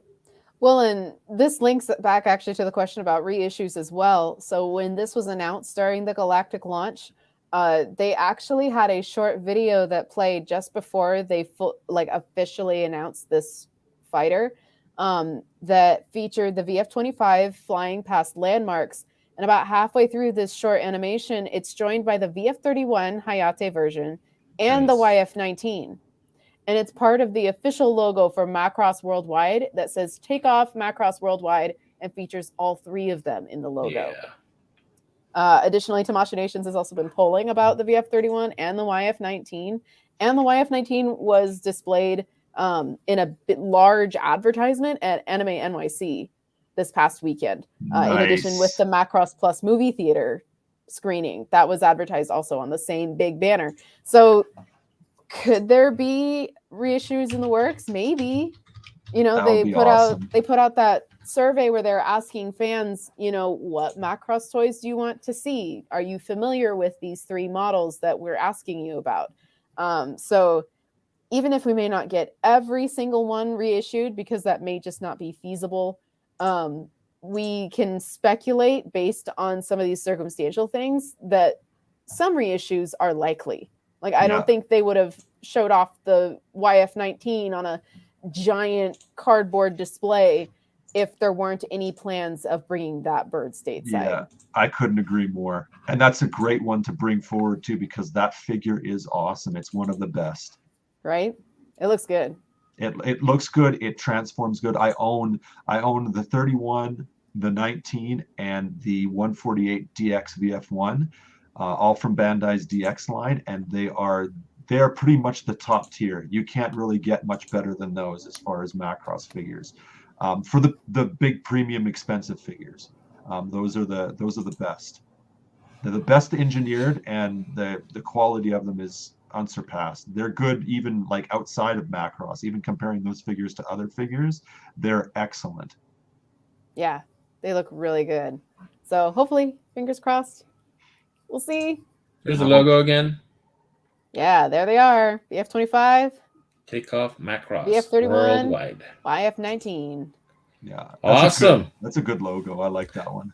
Yeah, So it let's looks talk about nice. the release of the VF25. Like I mentioned earlier, the Japanese site release for the worldwide market sold out in 2 minutes. Everybody felt dejected. Like, what's going on? Is it supposed to be a worldwide release? Like, I feel like like everybody felt like it was a massive failure for them. And then next day, you know, I got a call saying, "Oh yeah, they're gonna get it." Bluefin has been that they're going to be the distributors for the international market or the U.S. I think it's international. Yeah, Um, international.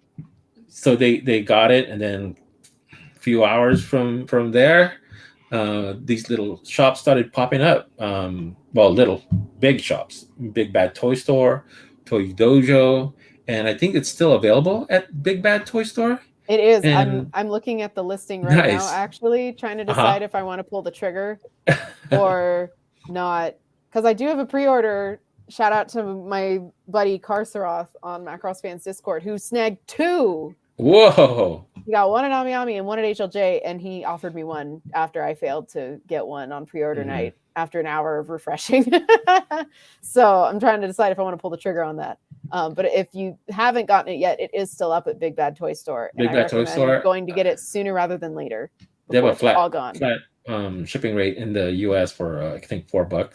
Mm-hmm. And it's a small deposit. They said it just requires a 22 deposit down. It's non-refundable. So if you decide not Why to not get it and cancel 25? your It's a order, 25. Get $25 deposit. Come on, right? Maybe you're missing out. 25 was just too, people were like, they won't pay $25 down for this.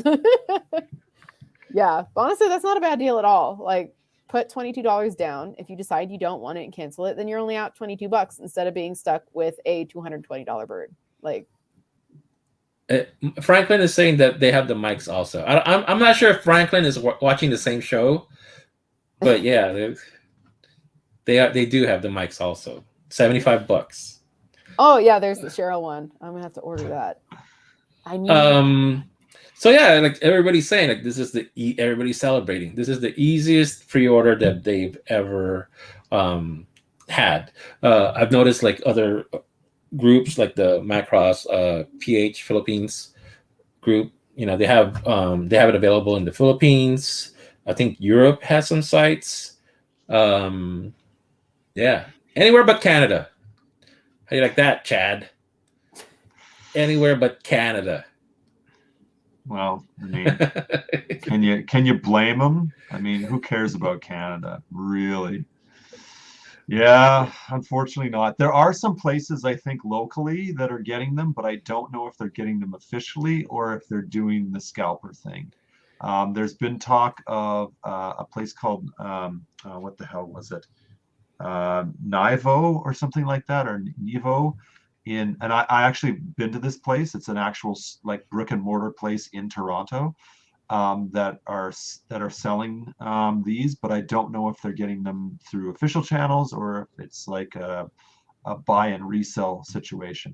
Folks have said it's so expensive it might as well be a buy and resell situation. So I don't know if there's any sort of I don't know if there's anything in Canada as yet. Anyway, we'll see. Yeah, this release in particular was actually kind of clumsy, though. Like, really, if you think It's about the it, first. Yeah, because it's the first time they've done this. They accidentally revealed the VF25 the day before they were actually announcing it, and I don't think they intended to do that.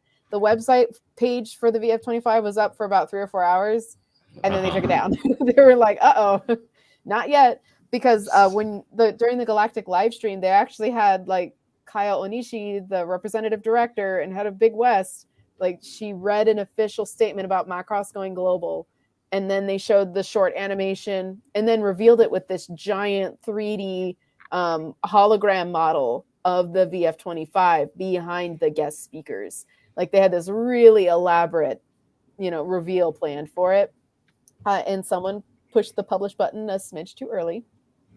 Everyone's still excited about it, so that counts. But then, like, the pre-order information was dropped at the very last minute. Like, I don't think most of us knew that it was going up until the day of. We got a guest. Somebody has something to add. Ooh. Okay. Hey, he made He's it. like, you guys are doing it all wrong. I'll tell you about displays. I'll tell you about toys. I'll tell you about everything. Sorry, just getting everything set up here. No What's up? Let's worries. start at the very beginning. Come on, Brandon, join me. Yeah. So sorry, Celia, keep going. Yeah, keep going. Sil. They screwed up the yeah. Yeah. Hey, so Chad. it Hey, was, Celia. hey. Hey, Brandon. Yeah, it was super I last never minute. get a Seems hi. so soft. Chopped liver. It's because he likes us more. That's right. And can you blame Thanks for him? coming by, Brandon. But yeah, so even after the pre-order info went up for that worldwide VF25, we only knew it was going to be in 2 places: And it leaves. HLJ and Ami. Yeah. And that's it. And that's it. And that's the other thing too, is Hobby like, Genki we got didn't it. know that it was Oh, yeah, going to Hobby be coming Genki. to we didn't know it was going to be coming to like North American sellers either. They didn't tell us Nope, until it no was actually idea. available up on their stores. Like, Yeah. what? Why would you do that? And that's why I decided to go for the Ami pre-order, because they hadn't released any information about other sellers outside of the usual suspects. So that's why I was like, okay, I'm going to try to get it at Ami or HLJ. And then if I don't succeed, then I guess I'm just not getting this plane. So that's why I spent an hour refreshing at Ami trying to snag one. And it was brutal. It was gone in less than a minute. At I had faith. HLJ Big was up West. for 2 minutes. I had faith. Macross.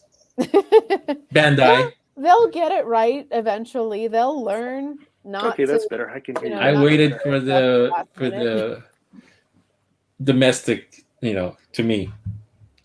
Right. Yeah, I was hoping, as I always am, that they would give like more upfront information and use these platforms to like inform the public of what's going to be happening.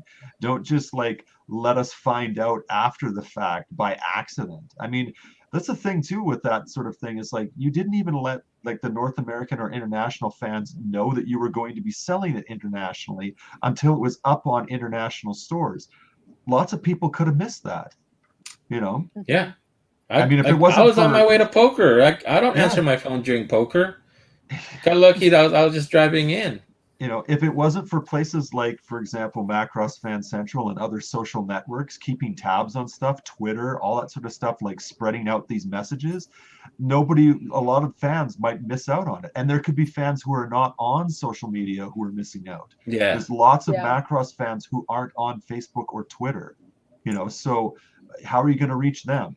So you gotta do press releases. You gotta let people know what's going on. What's wrong with Canada, Chad? Why is it so hard to go ahead, Celia? Oh, I was going to ask Brandon if he managed to get one of the VF25s. Oh, he got like 3, 1 in each mode. Yeah? Damn. I was just saying. I got one. I couldn't even get one. Brandon, what you got to share? No, just jumping in. Just basically, you guys have talked about it, so yeah. It's basically so the what was your experience for pre-order? You got one from Ami? Nope. Where'd you get it? I got one at HLJ. I don't have Wow, any you're luck probably on the only one. I'm probably I got lucky on HLJ. The Ami I don't have luck on there. And then I just bought a second one from Toy Dojo. Nice. The third one? Where's the third one coming from? Second.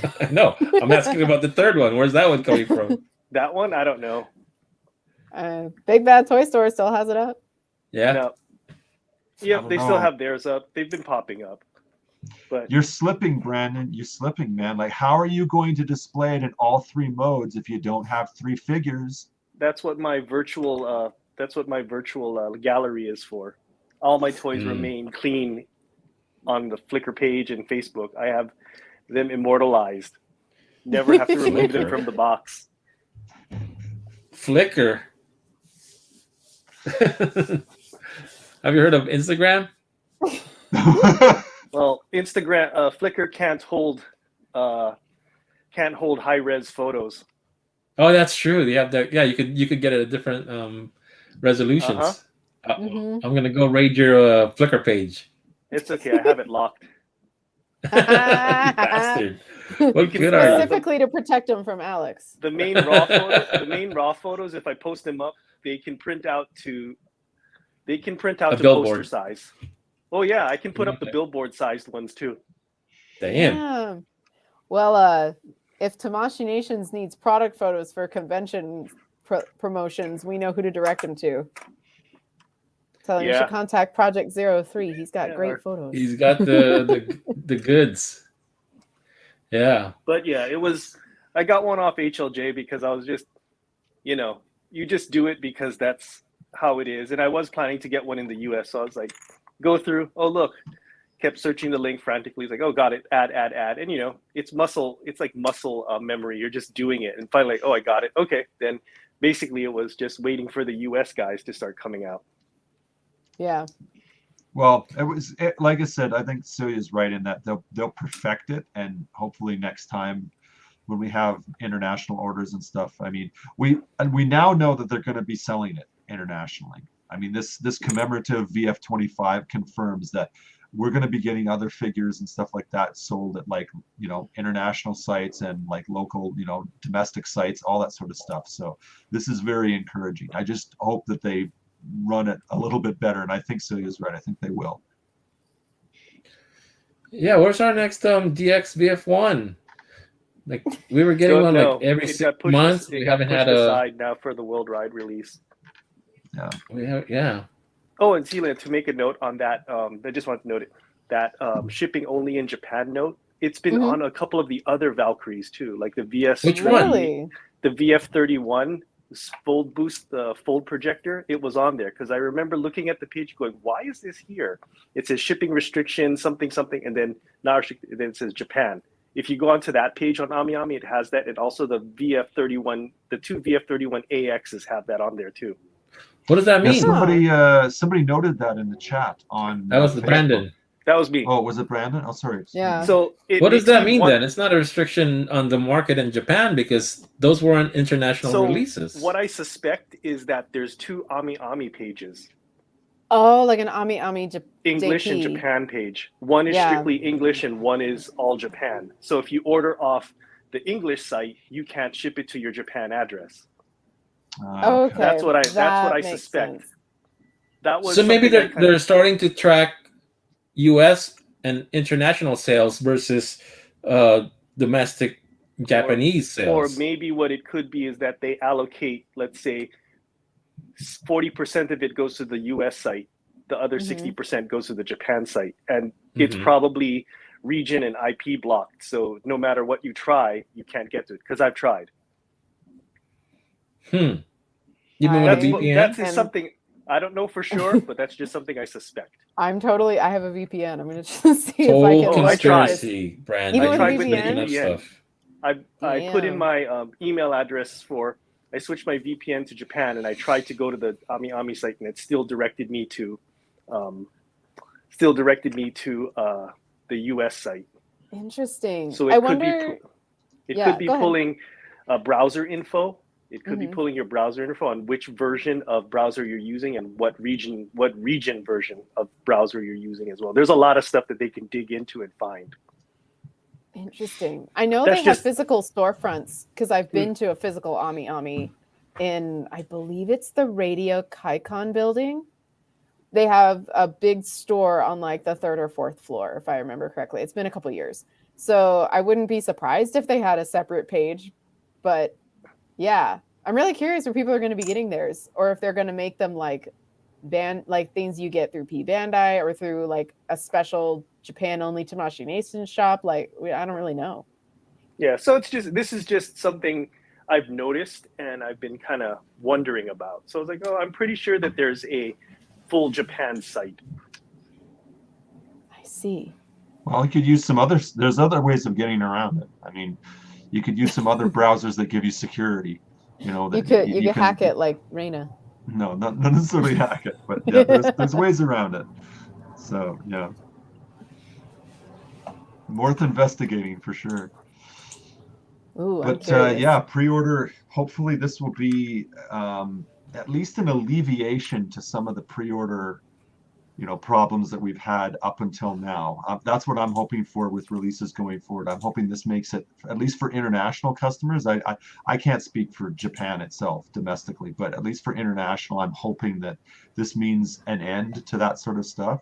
Especially now that I'm interested in actually getting some things. Like I haven't really been interested in buying some of the stuff for the last few years. So now that the high metal R's are continuing, I'm really, really invested in getting some stuff. So it's in my best interest that they put an end to pre-order hell, so that I can actually comfortably buy some of these figures without pulling out what little hair I have left. So yeah, I'm keeping my fingers crossed, and yeah. It'll be interesting. In to the see how chat, it goes actually, down. Franklin says, "Yeah, no pre-order hell for this one. That's a first." I agree. Yeah, I care about Canada, Chad. Well, thank you, Franklin. Oh, That's awesome, man. I care about Canada too. Alex. So I know that there's some.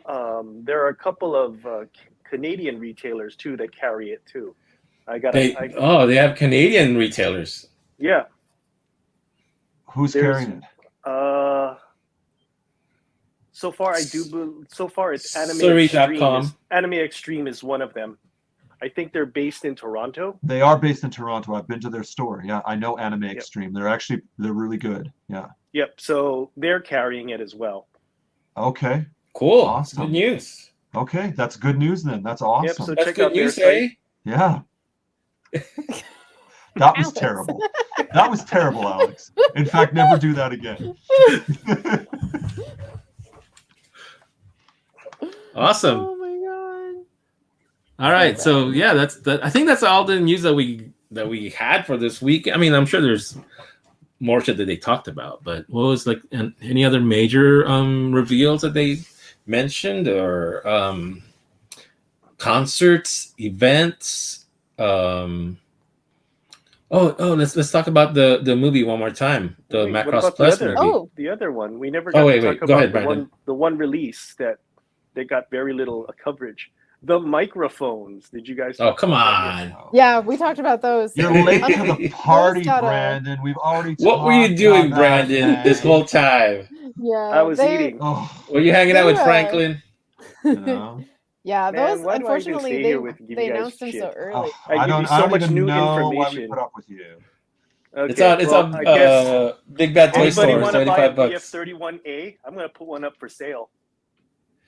Well, you can sell it right here, right now. We'll do a live auction. Chad is blocked from that sale. Chad is blocked from the sale. Yeah, because it's I hard didn't to want ship it to anyway. Canada. They're still using the Pony Express or something. I want to sell one of the 6 I have. All right, well, What? go to Just kidding. project03.com. Nah, I'm not selling them. Well, there's But no I might sell some of my project03.com. HMRs. There is no project03.com. Yeah, that's right. Oh, we got a bid on your VF31A. $1 Franklin? from ComSRS. Do I hear 2? Nah, I'm not selling it. I hope they do release the VF31A internationally. I really hope so they too, do. with the armor. I really hope Yeah. they release that, because it's just it's one of the things that that's probably the worst pre-order that we've ever had. Mhm. And it was awful. A lot of us, including myself, actually wanted one. I had already owned a VF31 at the time, and I didn't want a second one, but I was gonna go out on a limb and get it anyway, because I really like the A. The A type is probably Yeah. my favorite of the 31s. I thought you loved the 31. D, Chad. What is this about the A He likes now? the 1D. Usually I do, but in this case, the A is where it was at. Oh, okay. Just this case. Just in this Yeah. case. Just in Yeah, this 'cause the case. Everybody knows I prefer the D otherwise. But yeah, just in this case, the A. So if you can't get the D, you'll go for the A. I will. No, that's Okay. what it is. No, because the 31A was. Oh, we've got was a $2. massive- Franklin's doing $2. Franklin, that joke was 2 minutes ago. Where are you at, Franklin? Everyone's always in a different late. time zone. Yeah.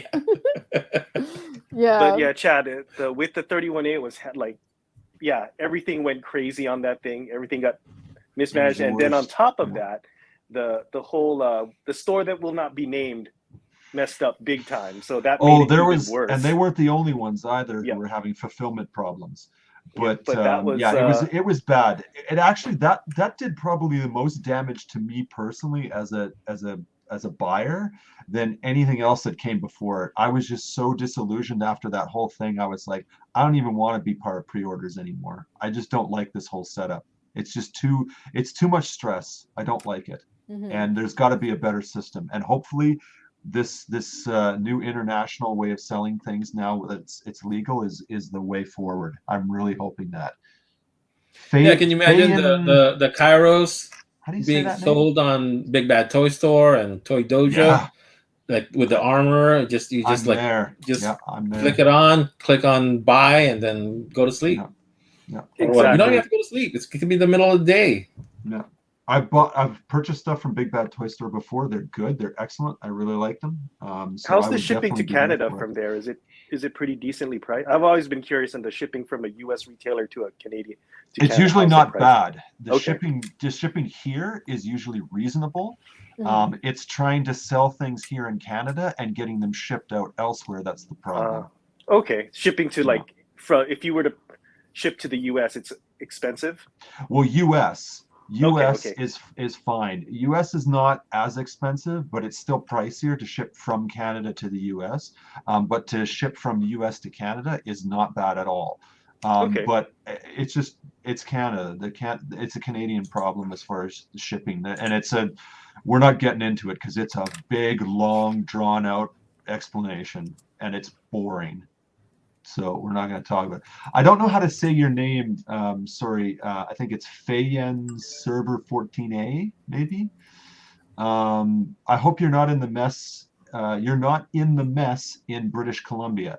No, thankfully, I am not. For those who don't know, British Columbia, the further westmost province in Canada, has been getting hit with bad weather basically all year. Their province was burning most of the summer. And then now here in winter, they are getting floods. And another flood is apparently going to hit again this week coming. Vancouver has actually been physically cut off from the rest of Canada due to the flooding. And the only way to get in or out is either shipping from the ocean side of Vancouver, or flying things in and out. Everything else has been blocked off. Roads, trains, everything. It is crazy. Absolutely crazy. This is climate change, people, just in case you didn't know. And it's bad. So, and it's not over yet. The winter season has just started, and already they're getting flooded twice. So not a good year for British Columbia in Canada, unfortunately. It's supposed to be a really moisture heavy winter too, so don't be surprised if BC also gets just absolutely buried in snow. Jesus. So we'll see. When did this turn into the Weather Channel? Come on, guys.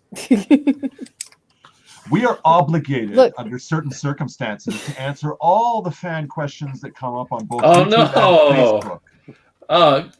Next thing you know, we're going to be giving Franklin love advice.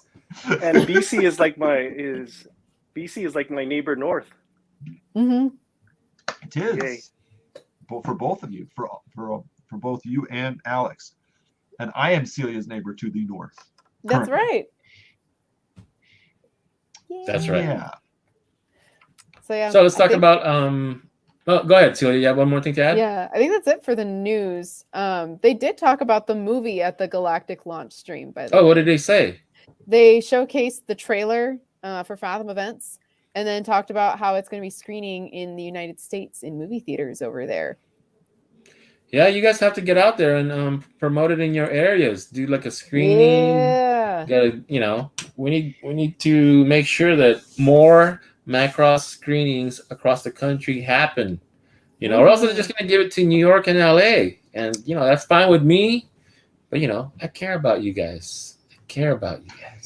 Right. And the reality of the situation is, because we know that everything takes a long time, right? Just to get to this point. a lot of time and a lot of work has gone into bringing this movie to the United States.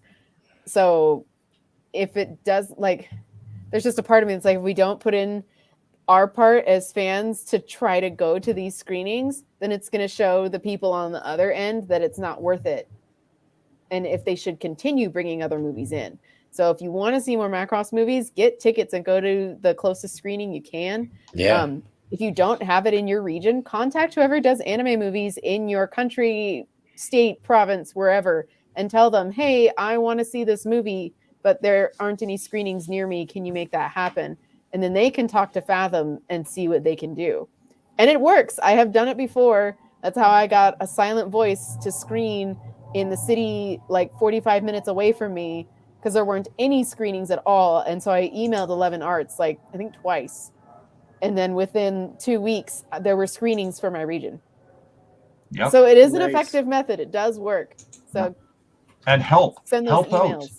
If you have any sort of like, if you're on social media and stuff like that, even if you have like just small social circles, maybe you only have a dozen people who, listen to anything you say. Maybe you have 100, maybe you have 1,000, Right. Whatever you have, use whatever influence you have to get the word out of these events when they happen, and keep them up. Like we're doing, like we all have our different, platforms and whatnot, and we're sharing and spreading the word whenever these events come up. I do it on my pages and my social media and stuff, to let everybody know, and just do it locally too. If you have friends, who are into anime and whatnot, let them know, and tell them that, this is what's going on. This is what's happening. Let's go and, support it. Yeah. Kick them in the butt if you have to, maybe make this the one event where you're like, okay, come on guys, I'm not taking no for an answer. Let's go out and do this and have some fun. You're going to see a good movie, even if you don't watch anime that much. Let's just go do something different instead of, beers and wings all the time. So yeah, get your I actually think friends beers out and there. wings is a complimentary meal before Well, going to sure. go watch Macross Plus. I think I that would- fits perfectly with this I movie. would make that argument as well. I would make that argument as well.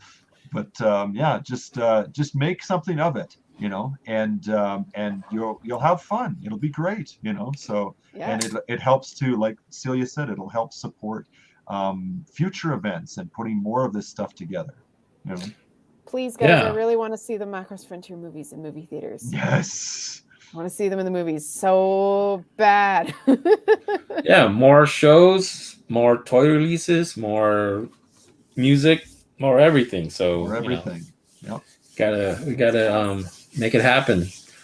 You guys have been asking for it for all these years. You gotta work for it now. This is the chance. Yeah, put your money where your mouth is now. I mean, we've wanted all this stuff for how long now, and now we're finally getting it. So yeah, like Celia says, it's time for us to step up. Plus, it's Macross Plus. There's no easier gateway drug to Macross universe than Macross Plus. Oh, absolutely. It's like beautiful music is good, great story. What more do you want? Yeah. No, it's not Macross Zero. Right. Yes, you're right. It's not Macross Zero, that's for sure. Oh, yeah, no. I showed my friends a couple clips from the movie because I was begging them. I'm like, please come see this movie with me. Like right now, there's only 2 seats filled in my theater, and I bought both of them. So I'm like, please. And so I showed them some clips, and they're like, wow, this is a really good looking movie, and it looks really interesting. They're like, it's a lot better than the other movies that you dragged us to. It's a lot better. Because I have, unfortunately, from my mostly male fan group, I have dragged them to more than one Sailor Moon movie in the movie theater before. So this is how I'm making it up to them with a really awesome kick-ass movie like Macross Plus. That should work. LB is asking for I guess like a merchandising outlet for Chile, maybe for the VF25. Yeah. So if anybody knows of a store that ships to Chile or Southern America, Argentina, Brazil, put it down on the comments or at the Macross Central group. I have no idea. Yeah, and honestly, as more and more vendors start getting information from Tamashii Nations and Big West, I think you're going to start seeing more pop up. So even if they're not available now, maybe within the next week or two, you'll start seeing more of them. Because even the US retailers, it's been 2 days since the first round of pre-orders closed, and then they started showing up. So takes time. Keep checking and try to be patient. For all these toys, screenings, everything that you get that's on Macross related, post them on like our groups and like show it off. And if you get toys, ask Brandon how to take pictures of them, and we'll feature it on our page. Make sure that Big West or whoever's looking is going to see them. Celia, they're watching. I just looked at the Macross Plus screening for the theater that's kind of close to me. There are 5 seats purchased. Do your job, Brandon. Get on I already it. have my tickets. Let's go, Brandon. I already have my tickets. Is that you? Are you the 5? I might have to. I'm going to a different theater.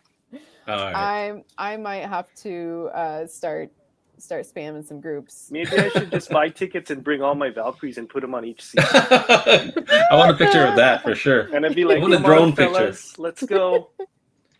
That would be amazing. Like Toy Story. They all move. It'll be like, no Ozma, no popcorn for you. No Put them all in Batroids. And they all sit them down in all the seats. Oh my god, I would love to see that. That would be so funny.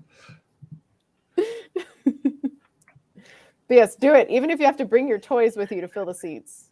That would take me can I show up like 6 hours early to the theater to get all this stuff? What do you want to do? Set up the toys? Make sure the lighting's right. Sir, could you just show us one of these toys first? We've had problems with people like this. Like, oh no, it's a robot, so it transforms. Okay, go on in. Yeah. All right. Sith Boss had an anime club in college. A lot of times you can reach out to us, to US distributors, and request permission to allow you to show on campus. We did it for free. Did that for Macross Plus back in the day. Yeah, a lot of anime clubs showed on Macross Plus. Absolutely. Grassroots love will be supported. Yeah, word of mouth is the best point. Advertisement. Yep, that is a great point. Absolutely. A lot of places actually still do that. A lot of anime stores, a lot of smaller anime clubs and different groups still do like screenings, informal screenings, all that sort of stuff. And it is great. It's definitely a way to do it. And it's definitely a way to get a network of like-minded fans who might be interested in this sort of stuff and get, asses into the seats in the theater. So definitely, yeah, absolutely. Do that. Lisu has 4 seats booked. Come on, Lisu, you gotta get on it. I mean, where are you at? Why can't you just with the Macross Plus movie? They are releasing special merchandise for it. Oh, free YF19 DX. You heard it from Celia. I wish. No, so it's a special t-shirt you can only order through Tokyo Otaku Mode, and it's a t-shirt featuring art of the YF19 and the YF21 on a black t-shirt. I've seen the t-shirt. It's fucking awesome. Yeah. So, and that doesn't come out in time for the movie, unfortunately. That won't ship until January of 2022. But Macross Plus shirts are few and far between. Like, trust me, I've been looking because I wanted to get one for the movie. So I could use it for the little photo op that I'm going to do with my friends to, share with Fathom and stuff.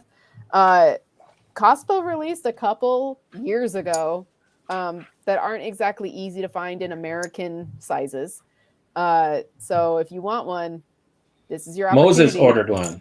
Thanks, Moses. You know what's funny? Now that everything's being released like worldwide, we're starting to sound like the home shopping network. You got to buy this. You got to support this. Well, buy it now. Yeah. LV Big Bad Toy Store is $99 shipping to Chile. It's cheaper to go from HLJ. Yeah, I was talking to somebody on a Macross Central group, and I was like, yeah, if you got to get it from Japan, you got to get it from Japan. Don't sacrifice your money to help out. The international market. I'm sure we'll be able to do it for you. Yeah, but I'm just saying, if you can, afford to, buy it from a outside Japan dealer, then you should support them, because we need those numbers, man. We need to make sure that they're exporting the goodness of Macross out into the world. I'd agree. Absolutely. Yeah. I mean, you do what you got to do to get stuff that you can actually afford, in the way that you can get it cheapest and whatnot. I mean, and that's not on you. That's not on you, the individual fans. That's on the distribution. If it's just too expensive, it's too cost prohibitive, that's not your fault. You can only afford what you can afford. So yeah, I'd agree with Alex on that completely. But if if it's not too big of a financial burden, I definitely say buy local for sure. I know I want to be doing that for all of mine, and because international shipping is slow, and at least here in Canada, we sometimes get charged additional things like brokerage and stuff like that from some of Yes. depending on how it's coming in. If it's coming via postal, we're usually pretty safe, but a lot of the couriers try to scam Canadian customers out of money, charging us exorbitant amounts of money for brokerage for international parcels. And it's an ongoing war that we're still fighting here, and I don't know if it's going to end anytime soon. Yeah, a friend of mine So explained I would that to say me. try to buy local, and if there's vendors here, like Brandon said, we have some people here in Canada who are selling them. So for any other fellow Canadian fans and stuff like that, go buy them. I've been to Anime Extreme in Toronto many, many times. They are on the level. They are legit. They are excellent. So definitely buy from them if you have the alternative. Yeah, I had a friend in Canada that he's a toy collector as well and photographer so he's like my Canadian counterpart. But what was funny is he was telling me about the brokerage fees on stuff that he orders, and I was like, oh, what the? Because I was asking him, he was going down, he said cost, and he had a brokerage fee. I was like, what's the brokerage fee? And he's like, oh, it's basically a fee or tax that if you something about if it's going in through a courier, it's like a courier fee that gets added to the purchase or the product that's being shipped, and it can vary from like being fairly not bad in cost to something crazy. Yep. It could easily be if you're buying a small, relatively small, inexpensive item, like say you're buying a CD that you're importing from Japan, or a book that you're importing from Japan, which isn't too much money, in like the $20 or $30 range. Sometimes they can charge you as much as $20 or $30 brokerage, which is ludicrous. It should be illegal. I don't know why this is allowed to happen in Canada, and it is only with the U.S. couriers, with Purolator, with UPS, with all of them and stuff like that. For some reason, they are allowed to operate like this in our country, and I have no idea why. But it is fucking seedy as hell, and it just screams corruption to me. And unfortunately, this has been going on for the better part of 15 to 20 years. And we're still fighting it. So we'll see what happens. I wonder if there might be some specific tariff laws that falls under, because like EMS had a price hike earlier this year to a specific list of countries, including the United States. So, which is why it's more expensive now to ship with EMS than it was before. Like a lot of time now when I get pre-orders, like I tried to switch from DHL to EMS for one of my Ami pre-orders after they reopened Japan Post. And they're like, no, DHL is cheaper. You're going to want this one. So I wonder if it might be some laws that make them require additional fees and stuff. Who knows? I would just recommend to any of my fellow Macross fans who are buying internationally, get EMS whenever possible for all of your purchases. I've never been charged any additional fees or brokerages on anything that's come EMS from Japan. Do that every time. Do not use the couriers. Avoid them like the plague. You're taking your life into your own hands. Well, in FedEx, have you guys heard about the black hole for FedEx? It's like No. a city. It's like a city in Minnesota where packages just vanish, or they sit there for like 2 to 3 weeks without moving, and the tracking doesn't update. So beware, because I know FedEx is Minnesota as an option. You can get FedEx shipping through Mandarake, Ami, and from Japan, the proxy service. All three of them offer FedEx. So I don't recommend them right now, especially while they have that scary black hole location in Minnesota that just eats your packages. Been there. Yep. Me too. I had a package go through. It was weird. It was normally because FedEx will either go to, I forgot, Minnesota or what is it? Texas. They have two areas. where it normally goes through somewhere in Texas or California. But somehow it ended up in Minnesota, and it just did not move for like 2 weeks. And then suddenly it popped up again. And I had already did some searching on it. It's like, oh, it's the black hole. And then finally, it 2 weeks later, tracking started again, and I got it. Yep. It's probably Crazy. due to some sort of like aging infrastructure where this part is just like they have not updated, they have no like modern technology. It's just this old style, like, you know, Passover warehouse, and it's just like, no, it's not going anywhere. I We're don't not know. updating anything. You can't get any information about it until we actually do it manually with a pencil and paper. Or they're just severely short-staffed. Or a combination they just of both. Too much stuff dumped on them as well. Combination Yeah. of both.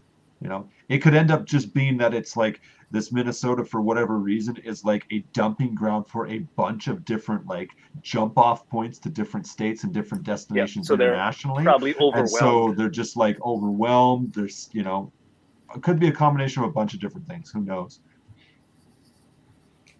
Charleston Ho, are you guys going to watch Macross Plus? Yes, we're all going to watch it except this Canadian dude on the bottom right.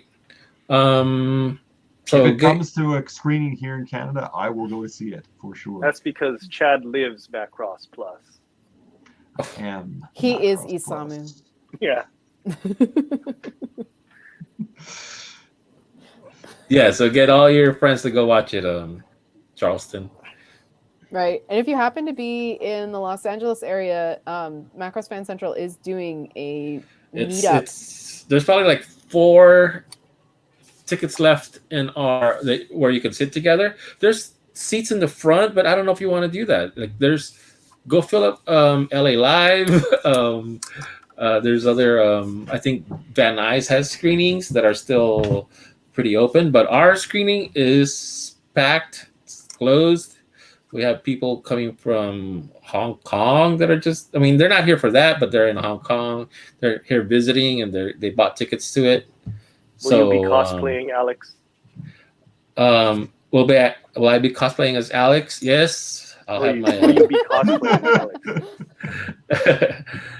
No. He's gonna cosplay Sharon. Oh, yeah, just get a refrigerator Which box. Sharon should I That's what I cosplay? was The thinking. orange You should hair? do the box one. Yeah, just Oh, find okay. a Oh, that's what you refrigerator mean. box. Yeah. Just find yourself a refrigerator box, spray paint it black, cut a hole. And I thought you meant Sharon. I bought the wig already with the big. Well, in that How about case, the we need to how about get you the a little white black dress. the white dress with the wings? With the wings, I don't want to, cover up anybody sitting in the back. That's I true. think Oh, Alex you're will be rude. better with the Come on. pixie-haired Sharon. I think so too. I like Pixie that's my hair favorite Sharon, like, right there. With the cute little black dress too. Yeah, Yeah. yeah. Everybody should cosplay. People should come cosplaying. Yeah. It's gonna be a lot. I've seen a couple comments from friends that I have on Facebook where they're like, "Oh no, I need to whip up a Sharon Apple cosplay before the screening." That'd be awesome. So they're gonna go to their screenings dressed up. Apparently, It's gonna be so much fun, man. With all those people coming, it's gonna be a blast. Yay. So it's gonna be awesome. I would encourage you to join us, but there's just not enough. You have to fill up the other screenings around LA. So the Burbank one is probably like already sold out as far as as far as I'm concerned. It's a packed house. So yeah. Yeah. Do we have anything else? Are we good? I think that's it. Any final thoughts on any of the news we discussed today, gentlemen? Yeah, we're all happy about the worldwide. Hopefully, we get another trial of the worldwide sales of toys or whatever merchandise is going to come out, so we can see how those turn out. Hopefully, it's not just like I think the next trial would probably be the VF0, right? VF0, yeah, for sure. Probably, yeah. Since they showcased that one. Yeah, and then hopefully we'll see how anything from SDFM or Do You Remember Love works out. That's the one I'm most curious about. Hope they're working it out. Hopefully. Yeah, me too. Yeah. there are some rumors that they want Do You Remember Love to come internationally, to come over to the States. So I'm hoping those are true. I'm hoping the little bits and pieces that we've heard from various parties is actually accurate, and they are hopefully working forward to it. But unfortunately, we're probably not going to hear anything about it until an actual announcement comes out that it's already been done. So yeah, which is unfortunate, but that's how it is. But you could call me if you have any info. I won't say anything about it. Oscar David, YF21. Oh yeah, there's a lot of comments about the YF21 DX. We're all waiting for that one. Yeah, we're all still waiting for that one. That one is a big one. That one is a big one. I know I don't really like to get too many of the premium, the big expensive premium figures, but I'm definitely gonna get this. I want that YF21 to go with my 19. And hopefully it's also sold in like a full set that comes with all of the goodies. That would be nice. Right. So yeah, fast packs and everything else. The one thing nice about the YF21, if and when it gets released, it'll fall into the worldwide release bucket, I guess is going to be it. Yep. Right. It's not, as well. It's the one thing, we'll just call it the worldwide release bucket, because there's only two of them that are in a separate bucket that we don't know about just yet. Charleston saying that there's going to be a Kawamori message at the end credit. Hopefully it's a announcement on Macross Delta Movie 2 International. They're going to release one first, I think, if they do that. So there is a video message from Kawamori that will be included at the Macross Plus screening. However, the content of it is not known at this point. So people can be hopeful, but I don't think it's going to pertain to other releases. It doesn't make very much sense for them to release it to announce that at a one-time screening. It's probably with a very thank limited you. audience. It's probably a thank you message. It's a thank you, and possibly to tell you drink your Ovaltine. Right.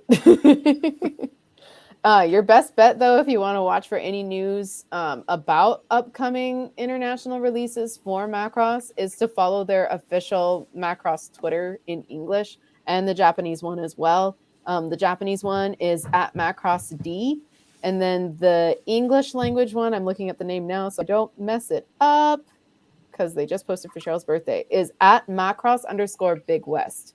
So those are going to be the places where you are most likely going to see any information about international releases coming out, including for future movie screenings. So Kawamori is going to go to every screening live. He's just going to go to all of them. So you got to go. You have to go. He'll pop in and out of he'll come in for 1 second. Leave. He'll give you the Kira. Yep. From what I heard, he'll be dressed up as computer Sharon. So if you see a box, just try and tear the box off, and it might be Kawamori. Just attack it. That poor cosplayer. So I got a quick question for everyone here and for everyone watching. Going forward in the next few years, do you see the possibility or the likelihood of an international Macross production? Now, I'm not talking about a live action movie. I'm talking about a Macross anime, co-produced by whoever, Netflix. Internationally, a Macross Netflix series. Do you see anything like that in the future? Any possibility for something like that? Does this? I mean, the possibility has now got to be open, given the new agreements and everything else. Big West has the ability to do basically anything that they want in that particular regard with sequels. So could there be something like that in the future? My answer would be no, not yet. Anybody else? Yeah, that's kind of hard to say. A lot of it depends on how it performs internationally. To warrant a Netflix original, which they use that term very loosely. Most of the time with anime, a Netflix original is something that they're just on the production committee for and have paid money for exclusive streaming rights. Not necessarily something that Netflix has had an actual hand in co-producing with them, right? That that's not something I see happening unless it's like a big title or something that they feel like is worth the investment. Like in an original anime, for example. I don't see that happening with sequel series. That's not something that I see very often that's done with Netflix US in particular. Netflix Japan, maybe, because it's already big over there and they're in the middle of, a big anniversary landmark. But it's not something I'm seeing for Macross in the future, nor something I particularly want, especially because Netflix US likes to throw around original so loosely that people are going to think, oh, this is a Netflix show, not a larger part of a greater thing. Like, that's actually something that I'm kind of curious is going to happen with the next installment of JoJo's Bizarre Adventure, because Netflix has exclusive rights to part 6, and then they're getting the rest of it on their platform as well, at least from what I last read. But are they going to release it as JoJo's part 6, a Netflix original, or just JoJo's part 6? Yeah. Since that is a sequel series. Yeah. So I think if we watch them, how they handle stuff like that, that might kind of give us a clue as to what could be in Macross's future with a big platform like that. Yeah. I could see it, but not necessarily in the near future. It would be... Yeah.